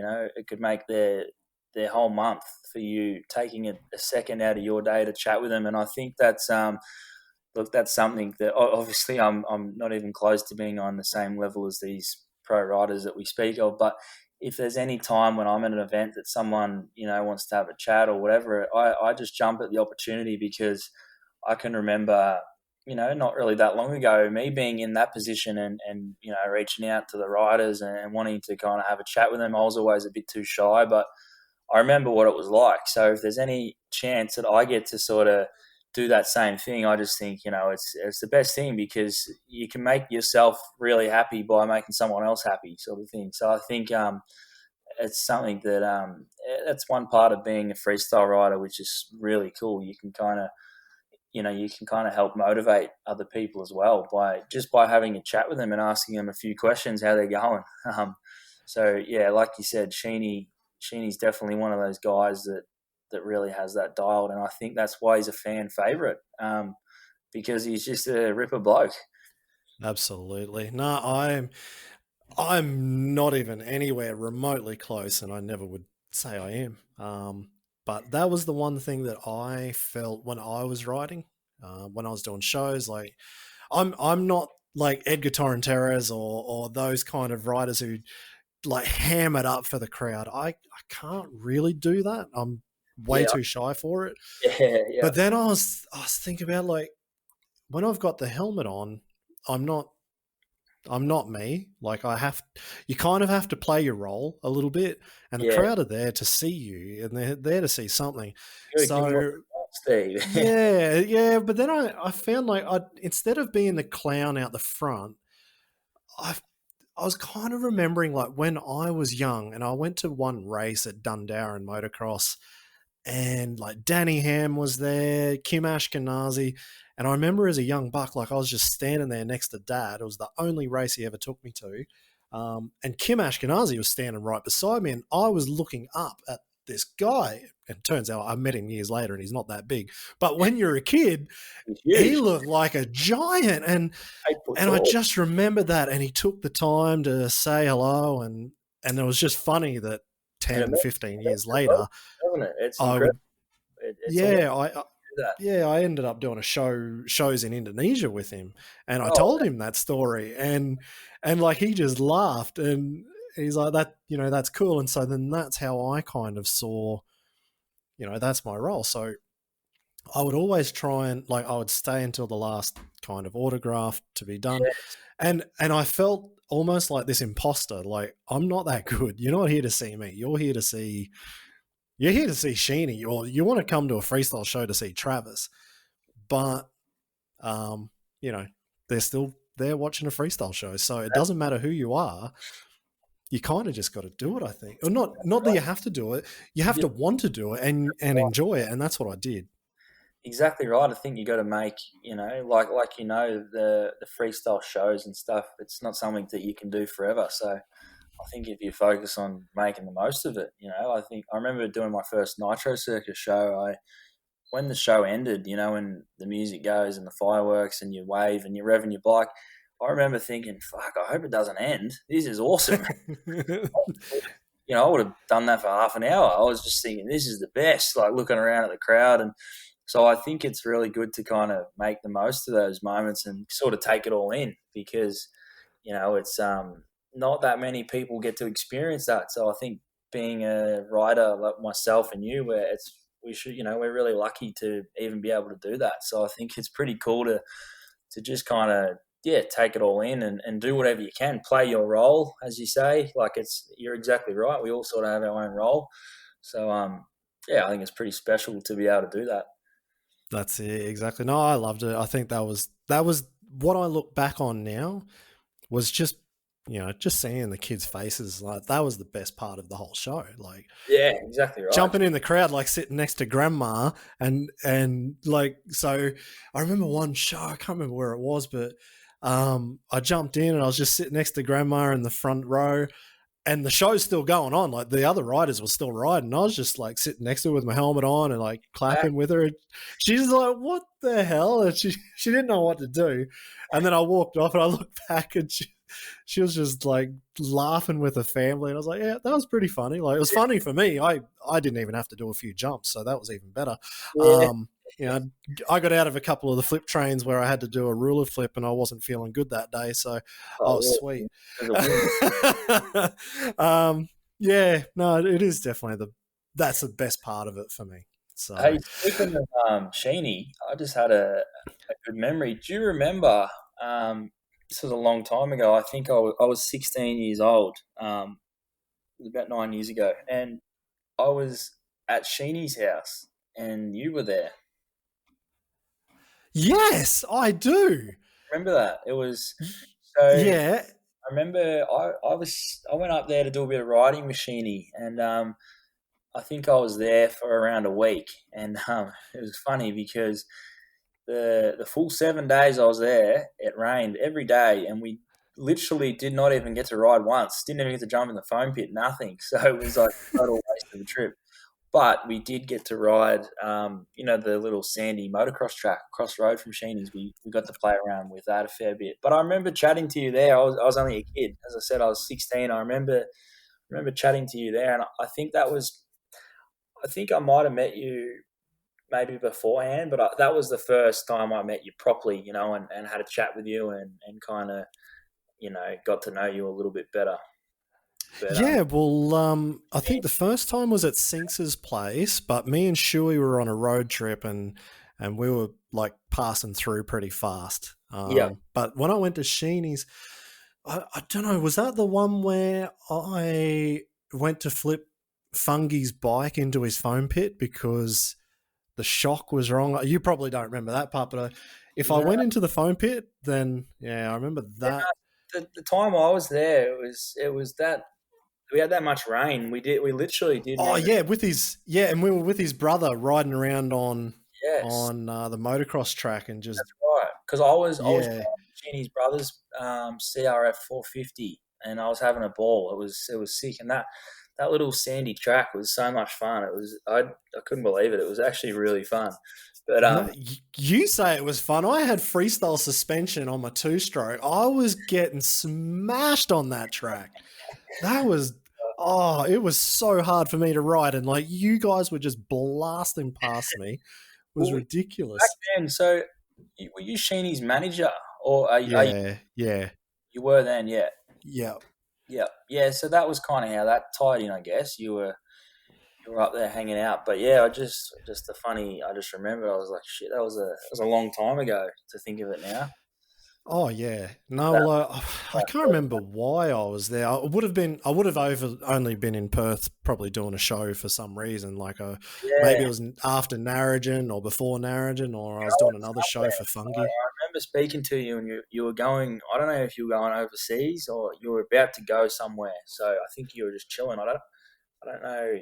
Yeah, you might have already done a show, maybe perhaps, and then you were Yeah, just there for a little bit, and then off to your next destination or whatever. yeah. But yeah, good times. That was the first time I'd met Sheeny, and him and his family were very welcoming to for a 16-year-old from Melbourne. So that was pretty cool. So yeah, a long time No, that's it. No, I love going to his place. He's a very motivated man. That's for damn sure. ago. Sure is. Um, Yeah. Definitely pushed me to do things I didn't want to do when Well, I I tell was you, there. But you can't get to where Josh is without being, very dedicated and strict with what you do and what you don't do and all that sort of stuff. I think you just couldn't have accomplished any of the things he's done if you were, too laid back or you couldn't be bothered training or whatever. So, props to Sheeny for being a beast on and off the bike. that's it, exactly. See, that's the thing. I know that I didn't want to be the best. That's why I'm quite happy being absolutely mediocre, and that's not a problem. Because I've I watched, know, like he was flat out in his home gym there, and I yeah, think the only thing I did, like I did go down there one morning, and I'd usually just sit there and have a chat and sit on the bouncy ball. I don't even know what you call them. on the exercise ball, we call him Steve. Oh, is that what you call them? Yeah, I was thinking. You remember when you're in preschool and they've got like the little handles and you bounce up and down? That's Yeah, about all I could use it for. And so I'd usually just sit there and speak shit while he was working out. I remember he had the rowing machine set up, and he's like, "Right, well, everyone that comes here, we have the rowing machine challenge. I can't remember what you had to get to." And I actually did reasonably well. And I think you had to do whatever it was, you had to be as fast as you could be in 1 minute. So yeah, I gave like my biggest minute ever in exercise. yeah. And I actually surprised him. And his old man came down and he's like, "No, you didn't." I was like, "Yeah, I did." He goes, "You?" Yeah. I said, "But I only did it for 1 minute. Like I could not do the next 2 hours straight like Sheeny did in the gym, but maybe they were just also being nice. They probably were. They were probably just being nice, and I actually had a horrible time. But I felt good leaving, so I guess that's the good thing. Yeah, well, that's good. At least you had a crack. You probably would be afterwards and thought, stuff that. I've done my gym exercise for the year now. Oh, absolutely. I did 1 minute on the rowing machine, and then I had to crack a beer to come down from all that exercise. It was too Yeah, full on, mate. go back to reality. Oh, exactly. Go back to what I know. Like go back to my training. So, mate, well, what I wanted to find out, we've been talking about doubles and triples, and you did say about Nitro Circus, and you've got a few things you've been working on. So I'm going to go with this as like a little mini segment in the middle of this interview, like comment or no comment. Yeah, You don't have to give us an answer if you can't, yeah, because I know how these things go. yes, yeah, yeah. Have you got a triple backflip around to the wheels on the airbag? Um, I'd love to say I'm going to have to say no comment, but one thing I will say is if you Oh, wait, oh. wait a little bit, you might see. But yeah, it's one of those hard ones. I'd love to be able to say a little bit more, but I'll just let you guys know that I'm working very hard, towards the goal. So, but yeah, we'll have to leave it at that. All right then. Are you doing it on the triple flip? Like, are you working on the triple flip on the regular moon booter, or is it a different ramp? Or if it's the moon booter, is it raised up on blocks or something? Yeah, Because I've watched some video. I've yeah, tried to inspect it a little bit, and I saw the one video where you had the bobcat pressed up against the ramp to try and stop it from rocking. And I yeah. thought, well, if it's rocking that much, I couldn't see the ground properly. I'm like, oh, has he got this ramp lifted up? What's going on? Is it a comment or no comment? No, I can comment on that. So Oh, good. was, I was trying that trick, the triple flip off a moon booter like ramp, and we did have, we had it jacked up pretty high.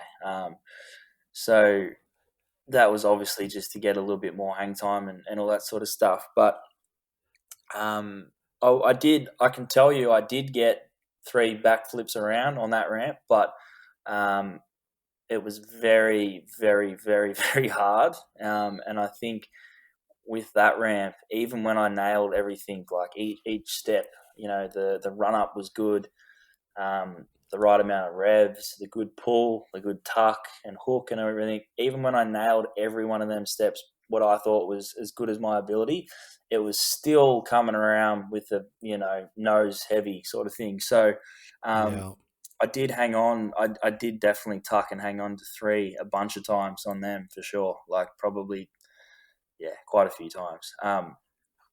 But moving forward, I'm going to say no comment. But that was just, as I mentioned earlier about being at Travis's. That's just it's all a stepping stone, and each time I've had the pleasure of doing this trick or trying this trick off a different ramp or a different setup or whatever, I've been able to take little bits and pieces of information and knowledge from each setup, and then trying to use that in future testing and all that sort of stuff. So I think none of it's really been a waste of time. And even though I did get pretty banged up a few times, I think all in all, it's been really good for me and for the technique and all that sort of stuff. So, but yeah, moving forward, I won't be doing it off that setup anymore.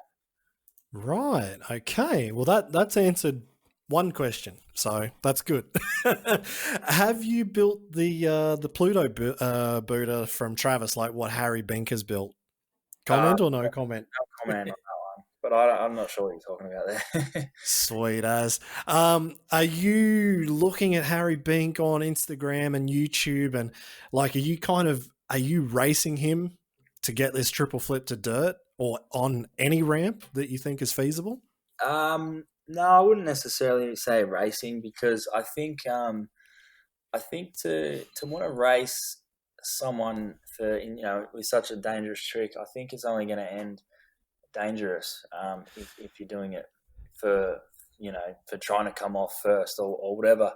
So I think with something this serious, you really need to take your time and do things professionally and safely as well, because like we know, if you crash a triple backflip, you're going to be in a fair bit of trouble. So definitely not racing. But I think it's cool that he wants to work on the triple as well. And to be honest, man, me and Harry we're good mates. We often talk on the phone about ramps and bits and pieces and bikes and all sorts of stuff. So there's no race or anything like that. But I think we both just have we both just have a goal in mind, and we're both just chasing our own goal. I don't think he's trying to race against me, and I'm not trying to race against him. I think we just want to do our own thing, or we both want to do it for ourselves. You know what I mean? So hopefully that answers Awesome. the question. Yeah. Absolutely. Would you want to jump Sheeny's triple flip ramp at Travis's? If it was still there, Yep. would you give it a crack? For sure, because I remember when I was at Travis's house, I remember asking some of the guys, is the ramp here? Can we get it going? Because I at the start, I actually didn't want to leave. I didn't want to go to the airport unless I'd landed one to an airbag or something. You know what I Yeah. mean? Early on, I was like, I have to do it. So I I can honestly say, I would have jumped that ramp if it was there because I was super keen and I was prepared to do it. But I think that ramp was long gone. It was because I think that ramp was it was a number of it was almost a number of different ramps sort of made into one. You know what I mean? It was a few different extensions and it was very technical the way that they built that into the hill and stuff. So I don't think it was the kind of thing you could just set up in an hour or whatever. But um, No, yeah, I would have loved to have jumped off that ramp. It would have been awesome. mate, it looks so gnarly. I don't even know if I would jump the ramp, like, let alone pull back. I guess pulling back is inevitable after jumping it. It just looks so wild. Yeah, Um, yeah. Man, You just wouldn't even want to straight jump it. I don't think you want to just pull back and just. probably, yeah, You want to obviously make sure your speed was dialed in and you didn't do the old turn to the right like some people do with Travis's. But man.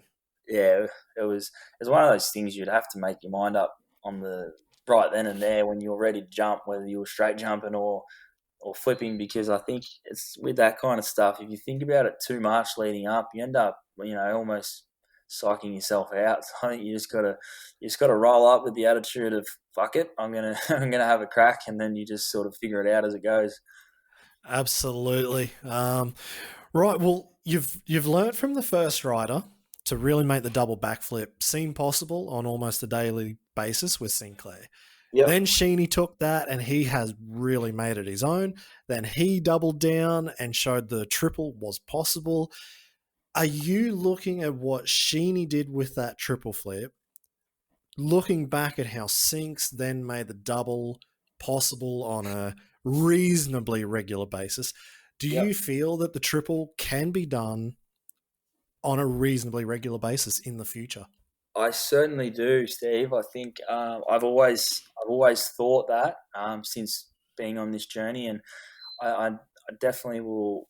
I would definitely want to say that it's no easy feat, and it's not the kind of thing that would be, that a bunch of riders will start doing, or it could be too dangerous or whatever. But I truly believe myself that it is going to be a regular trick, and I want to make it one. So I think I think if you look back at freestyle and you think about Kerry Hart doing the first backflip, it was crazy, and it was everyone was blown away. And then as time goes on and motorcycles get better and ramps get better and bigger and whatever, then the backflip was become pretty normal. And then obviously you look at Travis doing the double flip in 2006 at X Games, and that was insane. No, you didn't think anyone was going to do that. And then as time goes on, people just realize how they can make things easier. So then, there's a bunch of guys doing double flips now, and they're pretty easy, to be honest, to do. So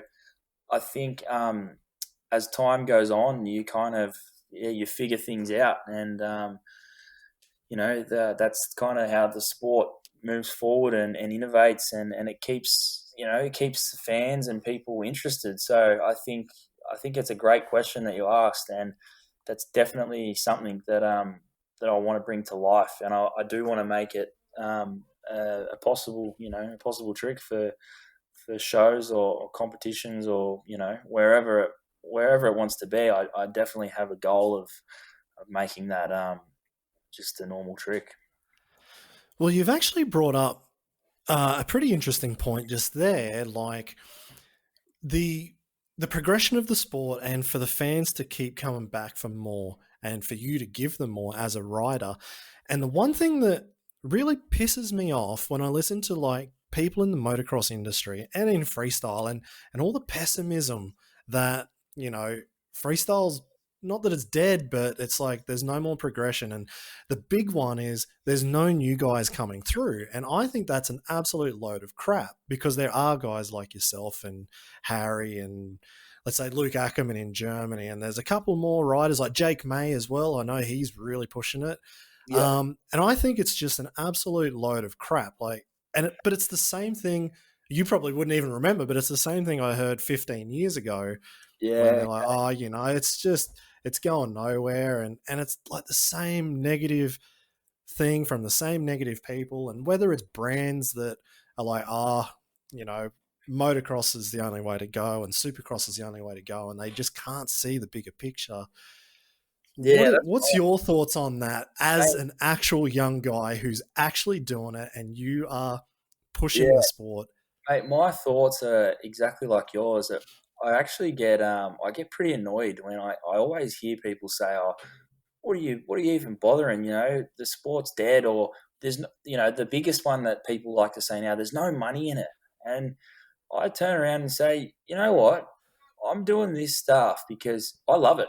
Like, regardless of what you think or what your mate thinks or your cousin down the road, I love doing this shit, and I love being able to challenge yourself and having goals and all that stuff like we touched on earlier. But at the moment, I don't make money riding freestyle. There's no lying. I don't make money doing this, what I'm doing. I work in order to pay for my bikes and bills and all that. So I'm not making any money, and I'm still trying to do this stuff because I truly love it. And, you know, obviously I have goals of becoming a bigger professional sort of rider, but I truly believe that the sport is still going places, and there's still a lot more to give. And the Nitro Circus people are working on bits and pieces, and I think the future of FMX is bright, and I think there's a lot more that we can give. And I think, look, if you're in it for the right reasons, you'll just make it happen. You know, like um, there might be certain people that are kind of in it to make a bit of money and get out of it, but most of us freestyle riders, we love the sport, and even if freestyle wasn't as big, we'd still be doing this stupid shit in the backyard because we just like doing it. I'm sure you'd be the same. You know, we just like doing cool things. So, you know what I mean? If you're in it for the right reasons, you just kind of make it happen. That's the way that I look at it, and that's what I'm trying to do with myself. I'm just trying to make it happen. But I think a lot of the people that say, "Oh, that's not going anywhere, it's dead," I think they're either a bit uneducated, or they're just a bit, maybe they've been riders and they're, maybe coming to the end of their career and they're sort of getting out of it, and they just, they're like, whatever.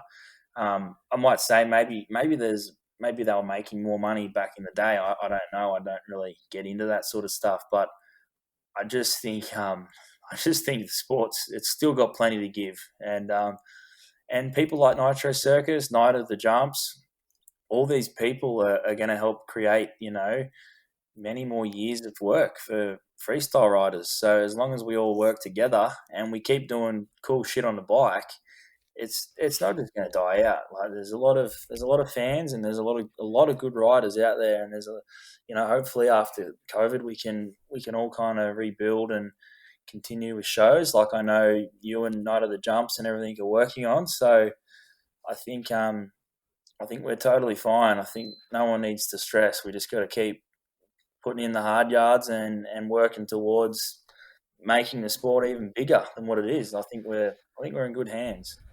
Mate, you have absolutely taken the words out of my mouth. Well, that's good. I'm But glad we're on the same page there, Steve, because I honestly believe that that's how it is. You just fucking, if you want something, you go for it. And there's so many of us riders that do want it, so it's not just going to disappear. You know what I mean? Well, that's it. Like I did have a few of these questions definitely pre-planned and prepared for you, but as we've gone through, like this is probably the longest interview I've done actually for the podcast so far, because everything you're saying is like so damn interesting and so good to hear.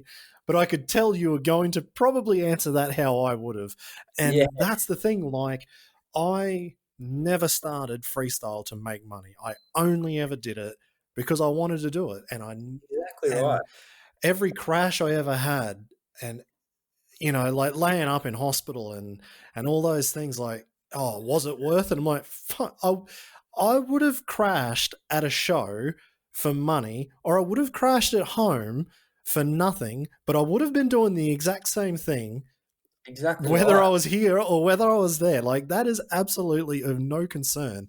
So the Exactly. money is nothing to me. it do it because just, you love it, and that's you what know, you do. Because without the motorcycle and the jumps, if you didn't do that, you think, "Fuck, what would I do with myself? How would I fill my day? What would I do?" exactly. We all like adrenaline, and we all like challenging ourselves. You think without the dirt bike, what the hell would I do? What do No, normal people do on the weekends? You know what I mean? Like you wouldn't know yourself. So yeah, well, mate, it's been 3 years since I've done it, and I can tell you, I still haven't worked out what normal people do. but see the good Like, thing with you, Steve, you're in the industry and you're around. Imagine just going cold turkey and not having anything to do with it. It'd be really sad. You know what I mean? if I didn't nearly blow my brains out before, I definitely would have if I wasn't. If I wasn't still in the industry, that's for sure. Like, Yeah, oh exactly. man, it's I no, like. I think you've summed it up. You've summed it up perfectly. Where you're not doing it for the cash. Like you want to try triples because you want to try triples. Yeah, definitely. Why But would you like do it for any other reason? exactly, like you said before, you touched on with the injuries, like any freestyle or motocross, supercross racer, when us dirt bike riders get injured, it's crap. But generally, as soon as you come to or you wake up in the hospital or whatever, the only thing on your mind is how can I repair and get myself strong and mentally focused to get back to doing what I like doing. You know what I mean? So I think that there proves that nothing's going to really stop you from doing it if it's what you love. So I think that's a cool thing, and I definitely respect all the guys that are able to come back from big injuries and setbacks and stuff and just get back to ripping it. So it's a cool thing about moto, guys, and I think we're all pretty lucky to have that. Have that passion and something that we look forward to so much. That's it exactly. I've seen a lot of riders come and a lot of riders go, but you see the ones who really stick around are the ones that love it. So Yeah, I think that kind of answers that. Bar of course huge injuries or maybe yeah, it's for family circumstances, whatever it might be. yeah, But yeah, it definitely like this is one thing that I've done a lot of riding with Jamie Squibb over in England since I've lived over here in Europe for the last few years. And so he's got two trucks that he runs around England doing shows all through summer. They've only got about 3 months of the year where they can do shows outdoors before almost every show he's got to ride in cow shit and mud and wind and rain and everything. But yeah. yeah, it's horrible. I've done a few shows with him and I've mate, seen, I have some of seen them are tough. I remember seeing things of you riding with him. Yeah, Yeah, and the one thing that we kind of always say, like when we look at some dudes and we're like, all riders, let's say if you become pro and you're doing it year after year after year, you do get jaded, definitely. yeah, And we were like, every rider should have like 1 month where they just have to stop riding freestyle, go and work a real job, and remember just how damn lucky you are yeah, to ride exactly. a dirt bike and to do this and have fun. Like I think that's a very, very important lesson that he sort of mentioned, and it sounds like you're doing it every day anyway. For sure. you're the complete opposite right now. You're working your ass off and But it's trying to good ride on the weekend. because I hate when I shouldn't say I hate, but it disappoints me when I see people who get to ride full time and have all the cool sponsors and all the things, and I hate it when they find it like an effort to ride. Like, oh, I could have ride again. It's like I, as I said, I get up at 3:30 every morning and I have to go to a job that I don't actually like doing, but I still, you still turn up every day and do it. But I just dream of thinking, shit, imagine, hopefully we get a day off and we can ride, like, I just think how cool it is. So I think that's a really good point that you make because if you were to send a few freestyle riders back to the real world for a month, they'd be going, this stuff sucks. Like, how cool is it being able to basically be your own boss, and run your own program and do your own training and ride and do all that, and not have to be, doing shitty stuff that you don't like. So I think that's a really good point. Was that you or Jamie that made that point? Well, to be honest, I think he said it. He was much smarter about all that than me. I just agreed while we Well, were drinking total, beers. tell you what, total respect to him because he really hit the nail on the head with that. That's so true, and yeah, good on him. Yeah, absolutely. No, I completely like. It's just, I mean, I was riding like when I got over here, I didn't make much money because I didn't do that many shows, and I didn't want to go stepping on toes over here in Europe and upset Yeah, the locals. I just kind of filled in, like. I did a fair few shows. Like, let's say maybe Hunnis was injured, so yeah, he'd tell the promoter, "Oh, look, I can't make it. Call Steve." Or Squibby put me in a show because he couldn't get one of his riders, so I'd jump in and do that, and yeah, that was really cool. And then I was like, when I was riding here where I'm living in Germany, there were days where I was like, oh, man, this is tough. Like, there are tough days where you got to go. I have to go ride. That is my job, and I have to do it. But I made myself do it, even if I didn't really feel like it that day. yeah, Let's say I was getting ready for a comp, and it's more about nerves, I guess. It's the nerves. You don't want to yeah. screw up. Right. Maybe you want to have a new trick, and as soon as you have that pressure of a new trick, you start shitting yourself, and then it's like, oh, damn it. And I mean, again, I'm not talking about big tricks here. I'm talking about stupid chord overflip that I hate doing. But but I'd have to do like 20 of them a day just to Yes. No, that's the still thing. know I can do it when I turn up, whether it's raining, whether it's windy, whether it's bad lighting or something. I just knew I could do those tricks. There were days where I hated it, but they were few and far between because at least I thought about this is freaking cool. I still get to ride my Yeah, dirt bike.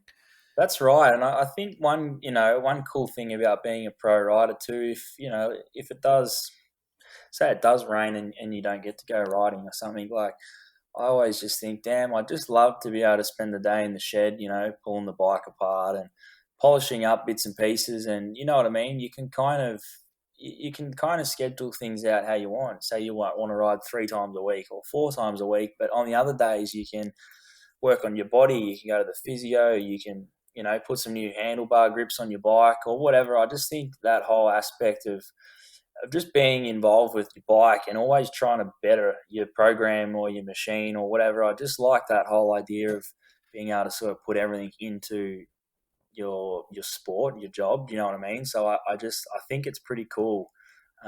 It's a cool life that Yeah. the pros live, and you know what I mean. I think if good riders, once they have lived it and they've done it all, I think when they retire, from competitions and shows and stuff, I think they would, you'd be like, shit, I had it pretty good back then. It was, it was pretty good fun.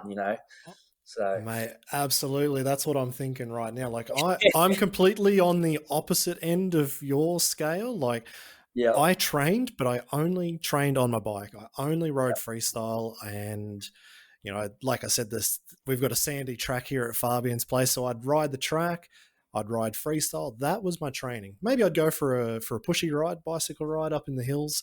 Got some yeah, nice hills here around in the northern part of Bavaria, but that was it. Like I hate the gym personally. I yeah, can't stand it. I don't have the patience for it. yeah. I'm No, quite happy to play video games and have a beer. yeah, That's not a problem for me. But I would like everything I did was all into the bike. So exactly right. I'd We're just talking ride about and the just same yeah, mentality. Yeah, ride. That's all I did. So as let's say we're going to call you a young gun, but you're not a young gun anymore. You've been around for a long time, but you're yeah. still reasonably I'm a still, young bucky. I'm still young, but I think yeah, because I started doing freestyle when I was, pretty young. It seems like I've been on the scene for a fair while now, and I sometimes get a bit frustrated. I think, damn, I need to. I wish I was. I wish I was doing a bit more and stuff. But I think I got to. Sometimes I got to remember, hey, I only just turned 25. A couple Oh of months ago. man, man, Yeah, I only started feeling more confident and better in myself at 30. I thought I would be retired by 30. 30 was like, I was like, man, I'm like, everything felt better. At I'm good. 31, everything was even better. At 32 was even better. 33, like every year after 30, I was Feel like, better. man, this is good. And actually, I spoke with Tom Pages only, maybe a month or two ago. Yeah. And we were talking about, let's say, young guys like yourself. And he's like, I think he's the same age as me, 36 or 35, 36, 37, somewhere around there. Yeah. And he's still pushing it at his age. Yeah. But, like obviously he knows he can't do that forever, and especially Yeah. to be at the top, but he's still going so good over 30, and you're only 25, which is crazy. So I want to find out, I know a little bit more, but for the fans listening into this podcast, who is this Jayo Archer that they may not have heard of before? What is the first result or accomplishment that you would put on your resume for a sponsorship? I would probably put the gold medal at the AusX Open for the best trick. I think that's probably one of my proudest things I've done to date. But in saying that, I've done a bunch of other things, and I also had a pretty good growing up. Racing motocross. I had some really good results. So I've done a few different things like that. But yeah, my most proud moment to date so far would be the AusX Open win, because that was just a really good event, and to be able to land the first one, and with the little complications I had throughout the day, I had the bike break down a few times, that borrowed bike, and I almost wasn't going to be able to ride because the hydraulic clutch stopped working, the slave cylinder went, so I had no clutch. So there was a few little things like that, and to be able to come out and land, I was just super excited. So I think that would be my first thing I would write down for a sponsor. Awesome. Have you ever asked another rider for their autograph? I have, yeah, definitely, Oh, yeah? heaps of times, yeah. I'm a fan. I love bikes, so for sure. And Who's, I still let's say Travis, you got Travis there. I'm guessing you've got an autograph Travis, from him, but yeah, I've got who a else? jersey. I've got a bunch of. I still like getting Cam Sinclair's signed stuff. I've got a bunch of his things. It's funny you asked this question because literally today, Levi Sherwood put up a post on his stuff Oh, saying mate. Yeah, I saw that. I was jumping at that. I was like, hell yes, I want a bit of Levi memorabilia for my shed or or house or whatever. I was like, shit, yeah. But yeah, no, I still, yeah, for sure. Love it. How much are you actually in the gym? Um, so I go to the gym 6 days a week, but there's some weeks I'll go 7 days. Sometimes I go every day, and it all kind of depends on if it's like normally it's 6 days a week, no matter what, rain, hail, or shine, and I'm normally there for about an hour and 20 minutes to an hour and a half. But sometimes in winter when it's raining and it's shitty and there's not much riding going on, I'll go twice a day. So I'll get up at 3:30 and hit it early and then go to Wow. work. And then, if there's no riding, I'll then go again in the afternoon. So I go a fair bit. It's become I honestly knew nothing about the gym. And it wasn't until I moved to China and did freestyle shows over there. That was where I first started going to the gym. And it was purely just to kill time because we had a lot of time in our hands. So that was kind of where I got into it. I didn't really know much, but then slowly just kind of picked it up, and it's just become a massive hobby of mine. And all the stuff I do in the gym is just to feel stronger and better and stuff for the bikes. But yeah, it's become a massive hobby. It's crazy. So I do spend a lot of time in there. If you can't find Mate, me, I'm probably there. that's unreal. So apart from the gym and motorbikes, what Yep. else are you thinking about? Um. Oh, No more. There's no more time left in the day. good question. Look, I think all my energy goes into bikes, and then apart from that, I think I'd put most of my other energy into family and girlfriend and stuff like that, and obviously my job. I spend a lot of hours there a week, so that has to be something on my mind as well. But I think for sure, obviously family and stuff like that is really close to me and my girlfriend Beth. But yeah, I got to say that pretty much all my thought process and capacity goes towards dirt bikes. Not much else going on. I just everything I kind of try to do is to better myself at that. So I don't have much time to do too much else. Good to hear. What interview questions do you hate? Oh, that's a good question, because I'm sure, as you probably realised in the last 2 hours, I don't mind having a chat. So No, I've picked that up. there's not really there's not really much. There's not really any questions I wouldn't answer. I can't say I've really ever been asked any dodgy ones. Like nothing crazy, but mate, I reckon you could pretty much fire anything at me, and I'd give you an honest answer. Except those ones when it comes to the big shows, the ones where you got to keep your mouth shut. Well, even though I'd actually love to answer those to the best of my ability, but yeah, there's a few like that which I can't say, but yeah, there's probably no bad questions you could ask me, because I'd have to find a way around it and give you some sort of answer. Mate, that's what I love to hear. And to be honest, like it's been great chatting with you today. It feels like we've probably still only skimmed the top of who Jayo Archer is, but it sounds like the future's bright with riders like yourself out there.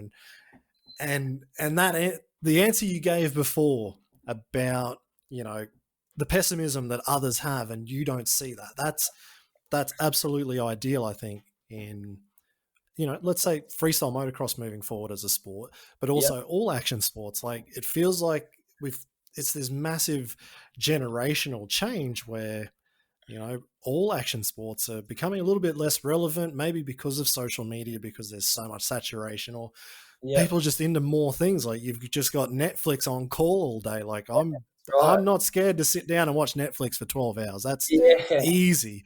I can play TIMX on my phone for 12 hours.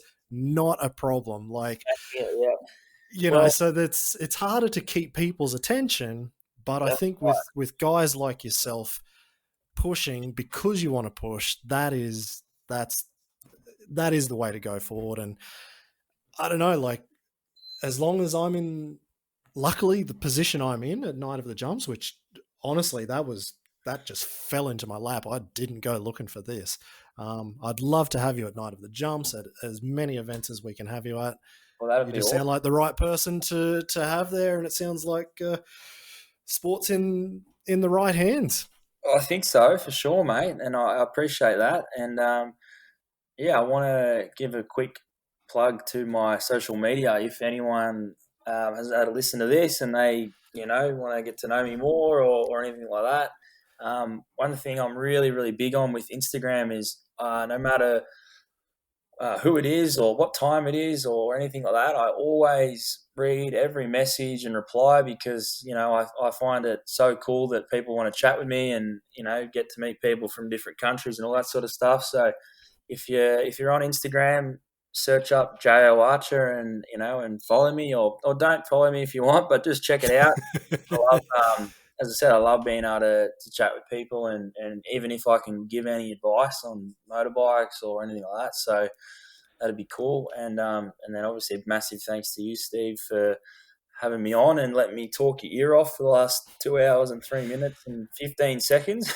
No worries at all. Like you said, we've only skimmed across, a very thin layer of the top of who I am or whatever. So I think, look, mate, if you'd have me back on in whenever, but in a few months or whatever, I think maybe we could talk about a bit more, or even if you get me on after I'm allowed to talk about a bit more info, we could do a Jayo Archer V2 chat, and we could go into a bit more detail about some of the things I'm working on. I think that'd be cool. Well, to be honest, I'd much rather do it in person. And that was the whole idea of this podcast. The whole reason I started it was, and whoever's listening to this now, you've probably heard me say it a million times. My mate Joel back home, he was like, the life I was leading, like I was just living the dream. Like I said, I'm not a good rider. I'm just very mid-pack in freestyle, but I was going to awesome locations. I was meeting really cool people. I do the TV hosting anyway for Night of the Jumps and other voiceovers and commentary. So that part was starting to become natural, even though this was never natural. I never like I don't call the pizza guy. Like I wouldn't get on the phone and call for pizza. Rach has to do that or somebody else. I I I can talk, but only about things I really want to talk about. And so Yeah, he's like, man, do the podcast. Like, if you're at an event, grab whoever's there. So that was the reason I started this. And so, mate, next time we chat, it has to be in person. So yeah, whether for it's sure. at Night of the Jumps, if we can get an event this year despite COVID, or if I Yep, can manage to get back to Australia for Nitro or something yep, like that would be fantastic. I don't know, but we'll definitely have to get episode number 2 or the for second sure. part out of you. Good. Well, hopefully you can make it to the Nitro Circus World Games in October in Brisbane because I'll be there, and yeah, it'd be good to have a chat with you there for sure. Mate, imagine Nitro inside Suncorp Stadium. I've been in there watching some pretty big games of rugby league. You probably don't know what that sport is, but Mate, I'm playing rugby league. My rugby league is the biggest sport in my family, and my brother still plays. My dad is even it? down there. Yeah, I actually, I loved it, man. I got to a point where um, I was playing rugby league on a Saturday and I was racing on a Sunday, and I was all about it. And then I got to a certain age where rugby league had to then be starting to be played on a Sunday, so I was going to conflict with the bikes, and I actually had to choose between either footy or motorbikes. And I'll tell you what, I was very, very close to picking footy. I was playing rep footy in Sydney and stuff like that, and I was loving it. It was a pretty big decision for me to stick with the bikes. So. Whoa. Well, I was about to wrap this up and let you go to bed because I know it's pretty late there. But are you then not from Victoria? Are you Ah, from New South Wales? so I actually grew up in the Sutherland Shire in Sydney. So Oh, listen to this. Right. Okay. Queensland versus New South Wales. yeah, straight If away. if you're listening to this and you're not from Queensland or New South Wales in Australia, you have no idea what I'm talking about. But the state of origin is, I would say, it has to be the biggest 3 games of like a sporting event in Australia. Like Big it's rivalry. there's this massive rivalry. And honestly, I thought you were from Victoria, so I was like, well, you're not Yeah, even going to know what rugby league is down there playing AFL. I still love rugby league. Actually, I'll just quickly touch on this before I keep showing your ear off. But during COVID, when there was not much going on with the bikes and there was no shows and stuff, I needed to do something for adrenaline. I needed to be doing something, and the gym wasn't cutting it. I needed to do something else. So I actually went down to Frankston and I signed up to play footy for the Frankston Raiders, which is rugby league No way. seniors. So, and I was so stoked. I went and bought some new footy boots and got a footy, and I was practicing and everything, and then had a few training sessions, and then we were meant to have our first game, and I was stoked. And then the COVID started getting much worse, and then it just never happened. But yeah, I was ready to get right back in there. I still missed footy a fair bit actually. I'm always watching every game and all that sort of stuff. But yeah, no, it's funny. I definitely know what you're talking about. But living in Melbourne now, none of my mates or anyone here likes rugby league. I've tried to get my girlfriend into it, and she's slowly learning, but it's pretty AFL mad here. They all love AFL, and to be honest, I hate AFL. I think they're a bit soft. Mate, I'm with you on that one. I don't understand anything about AFL. Like, No, neither do I. I don't get it. I don't get what they're trying to do. Like, they're just soft. I don't even want to learn to understand the game. I'm just happy to just not have anything to do with it. No, I was actually playing a bit of rep footy. Like I wasn't great, but I did play rep footy up in Queensland. Yep.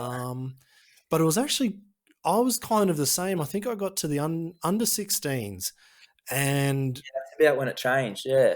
yeah, and at that point, like, where I'm from, I was playing for Maryborough Rovers, and the next team up, like there was Harvey Bay, they were okay, but the guys up in Bundaberg, and man, that the guys coming out of Bundaberg, whether it was the rum, I don't know, but they were fully grown men with massive beards, and I was the skinniest fullback, and I was getting smashed. Like I remember one year I broke my wrist 1 week. I think that was from the bike. I think I had my wrist in plaster for a couple of weeks, cut it off, and then I went back and played a game. And it was over Easter, and just this guy from Bundaberg fell on me and snapped the other wrist. Oh And I was no. like, oh, okay, right, good. And then the next year I was breaking something else playing rugby league, and I'm like, oh, I think actually motorbikes is safer. Yeah, and I kind of got to that point, and I was like, yeah, I mean, I can put time, but you've got to go to training, as yeah, much as you right. can. And as you can tell, I'm not really into the gym, so I certainly wasn't doing that. I was pretty skinny, so I was just that fast kid, like fullback or winger, Yeah, sometimes center. And I'd put a pretty nifty bloody sidestep on. I could get around a fair few, but if yeah. I got caught up, like if a front rower hit me, like I was getting smashed. Yeah. So It's funny you say. yeah, It's funny you say that. I was playing for Como Janelli, which is a club that my family, we've always been around. My dad's a lifetime member, and my brother still plays for him now, actually. But I remember being in, I think it was around the under 13s, and my dad was the coach, and we had this one kid from New Zealand, and he came over, and he was like, he would have been over 6 foot tall, had a beard, had grey hair, and this kid was like, he was ridiculously good because he was so big, and he could have like their whole team hanging off him trying to tackle him, and he'd just be walking towards the try line like he was just unstoppable. I was pretty small as well. I normally played 5'8" or centre. Um, and yeah, I was only pretty small too. But it's funny that you mentioned that about the fellas up in Bundaberg, because it seemed like that was the case in Sydney as well. There was a few teams, and you just think you almost want to check their ID to make sure they're not like 8 oh, in the under 14s, because the guys are huge, they had beards and stuff, and I was just like a little kid. absolutely. Like, well, since you've spent a fair bit of time in Victoria, then, and you're Yeah, into rugby league, do you know Antonio Kafusi? yeah. I don't know him. I know the name of. You would have seen him playing Yeah, for Melbourne Storm. yeah, no, So one time I remember he was up there in Bundaberg, and I think we were on the Sunshine Coast playing at, like, maybe it was for Queensland rep footy, and he smashed me. He absolutely belted me. And yeah. so then I think it was the next week we had a game up in Bundaberg, and so, like, I don't know what I was thinking. It worked out in the end, but I just put this massive target on him, and he fell down so fast. Like, I just took him around the legs and knocked this big bugger down. And not that it hurt him, but he definitely was winded. He's a I bit was slow. like, yeah, you just got to hit the big fellas just right, and they'll come. I They'll tell come you what, down. my old man used to tell me, he was a gun free player, and he'd always say, "Don't worry about the big guys because they Yeah, fall. they're easy. Tackle them around the legs. Never go high, because if you wrap up the ball and wrap their arms up, their legs can still move. So you just come in around the legs, and they got nowhere to go." So I think that's a it's a thing that it actually makes a lot of sense. The bigger they are, the bigger they fall. So you just got to get in. Yeah, I tell you that's what, it. that's very impressive that you knocked him down, because he's gone on to be a really really good player, and he's Well, a that was the thing. Like, I kind of didn't follow footy there for a couple of years. Like, when I was really, really full on into freestyle, yeah, I probably, maybe there was 2 or 3 seasons of the NRL I stopped watching, yeah, and then I don't know. I just got back into it with my mate Ryan and Sorensen. We were just watching, like, a couple of guys we used to play with in school, and I see the name on TV, and I'm like, Kafusi? No, it right. can't be the same one. And holy shit, that's the same bloke. I'm like, oh, of course, then I'm telling stories. Oh, yeah, I bloody knocked him down. Yeah, But it was actually quite a lot of guys that came out of that year that I was playing. But one of them, and this ties in quite well with Nitro at Suncorp Stadium, so you're going to have to make a point to try and meet him. A good mate of mine, Nick Parfitt. You probably don't know his name, but uh, he he was playing a little bit for the Broncos. He was part of the baby Broncos team. You would have definitely been way too young. When we just got out of high school. So he played for them, but he ended up becoming the highest point scorer in the Queensland Cup. So he's actually working at Suncorp Stadium. I went and had a chat with him when I was back home last time, about a year ago, 2 years ago. Yeah. So yeah, mate, he's all about, bringing freestyle to Suncorp Stadium, and the biggest point scorer in the Queensland Cup. So obviously he's a Queenslander, but go and say good day. I'll be able to bloody talk some rugby league with him. That'd be good. We'll be up there riding dirt bikes, but I'll be talking about footy, so I might be able to chew his ear off like I've done you. Well, that's it. Well, him and his wife Gemma, they came to my place and brought their oldest boy, and so I was riding around. Like they came out where my house is on the highway at Tyro. If you've ever driven through Queensland and you've driven north from Brisbane, let's say Bundaberg, then you've driven past my jumps on the side of the road. You can't miss them. So yeah, they brought their son out, and we were just riding around, and no, it's good. So he's into his bikes now, old Nick. So no, you can talk bikes, you can talk footy. He'll love it. Bloody oath. Sounds like a plan, mate. I'll have to keep that in mind. And as I said, hopefully you're up there anyway during that time of the competition, so we might all be able to have a bit of a yarn. Let's see if I can get back to Australia amid all this COVID. That's the biggest problem. It'd cost me probably, I don't even know how much it'd cost me to get home. Probably 5 to 10 grand, I guess, to get home and then back with maybe with flights, with the hotel stay for 2 weeks. That's a couple of grand. I mean, let's see what happens. Maybe we've got vaccines by then, and I can get home. Let's hope that come October, let's hope there's kind of a little bit more light at the end of the tunnel, and we have a bit more of a free option of being able to travel, without spending tens of thousands of dollars to watch some freestyle. Let's hope that there's a better way by then, which is definitely it's definitely possible, but who knows? We'll have to wait and see. That's it, mate. Well, it was awesome to chat to you today, or tonight for you there. And, mate, I can't wait to see what happens in October at the Suncorp Stadium at Nitro. I can't wait to see what you've been working on.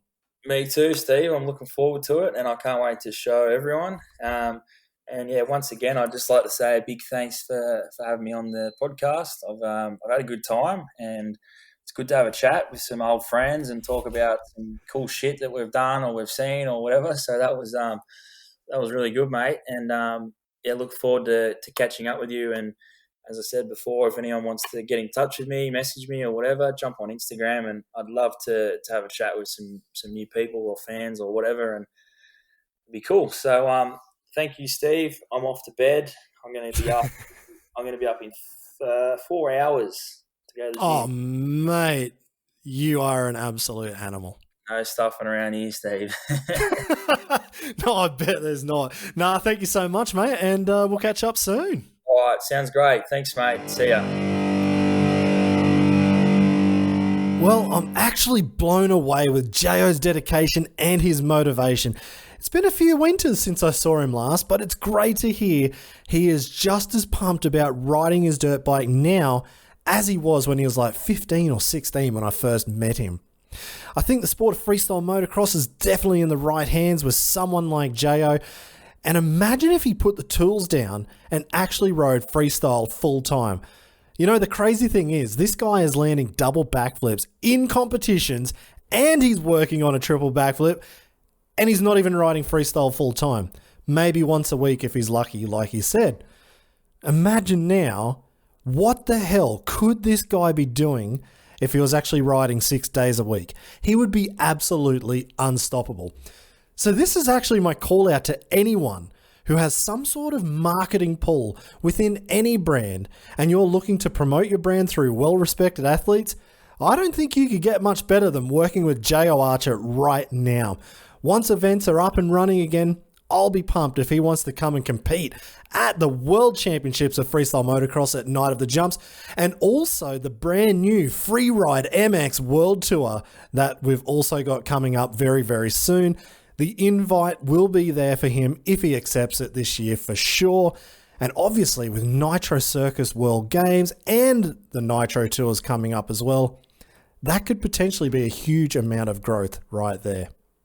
I want to say a huge thank you to my own sponsors of this podcast, Rothaus Brewery in the Black Forest region of Germany, to help create this type of content and bring interviews like this one with Jayo to you today. I had a couple of Tannenzäpfler alcohol-free beers to wet my whistle because there was a fair bit of talking going on in this one. And it sounds like Jayo is definitely up for another chat soon. So like I said, I can't wait to catch up with him in person at the next event. And we'll sit down for a Tannenzäpfler beer after the event. And I'll pick his brain just that little bit more. Also, if you're needing a new website built, the guys at Lakes Networking who just finished off building my new ridersloungepodcast.com website, they're ready to go.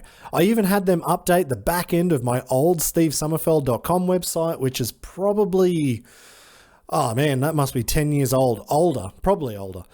And so I'll have to sit down in the coming weeks and update a bit of content in that one as well. But you can jump on the Riders Lounge website and listen to all of the podcast episodes. If you're working on your laptop and you've got the website in the background playing, not a problem.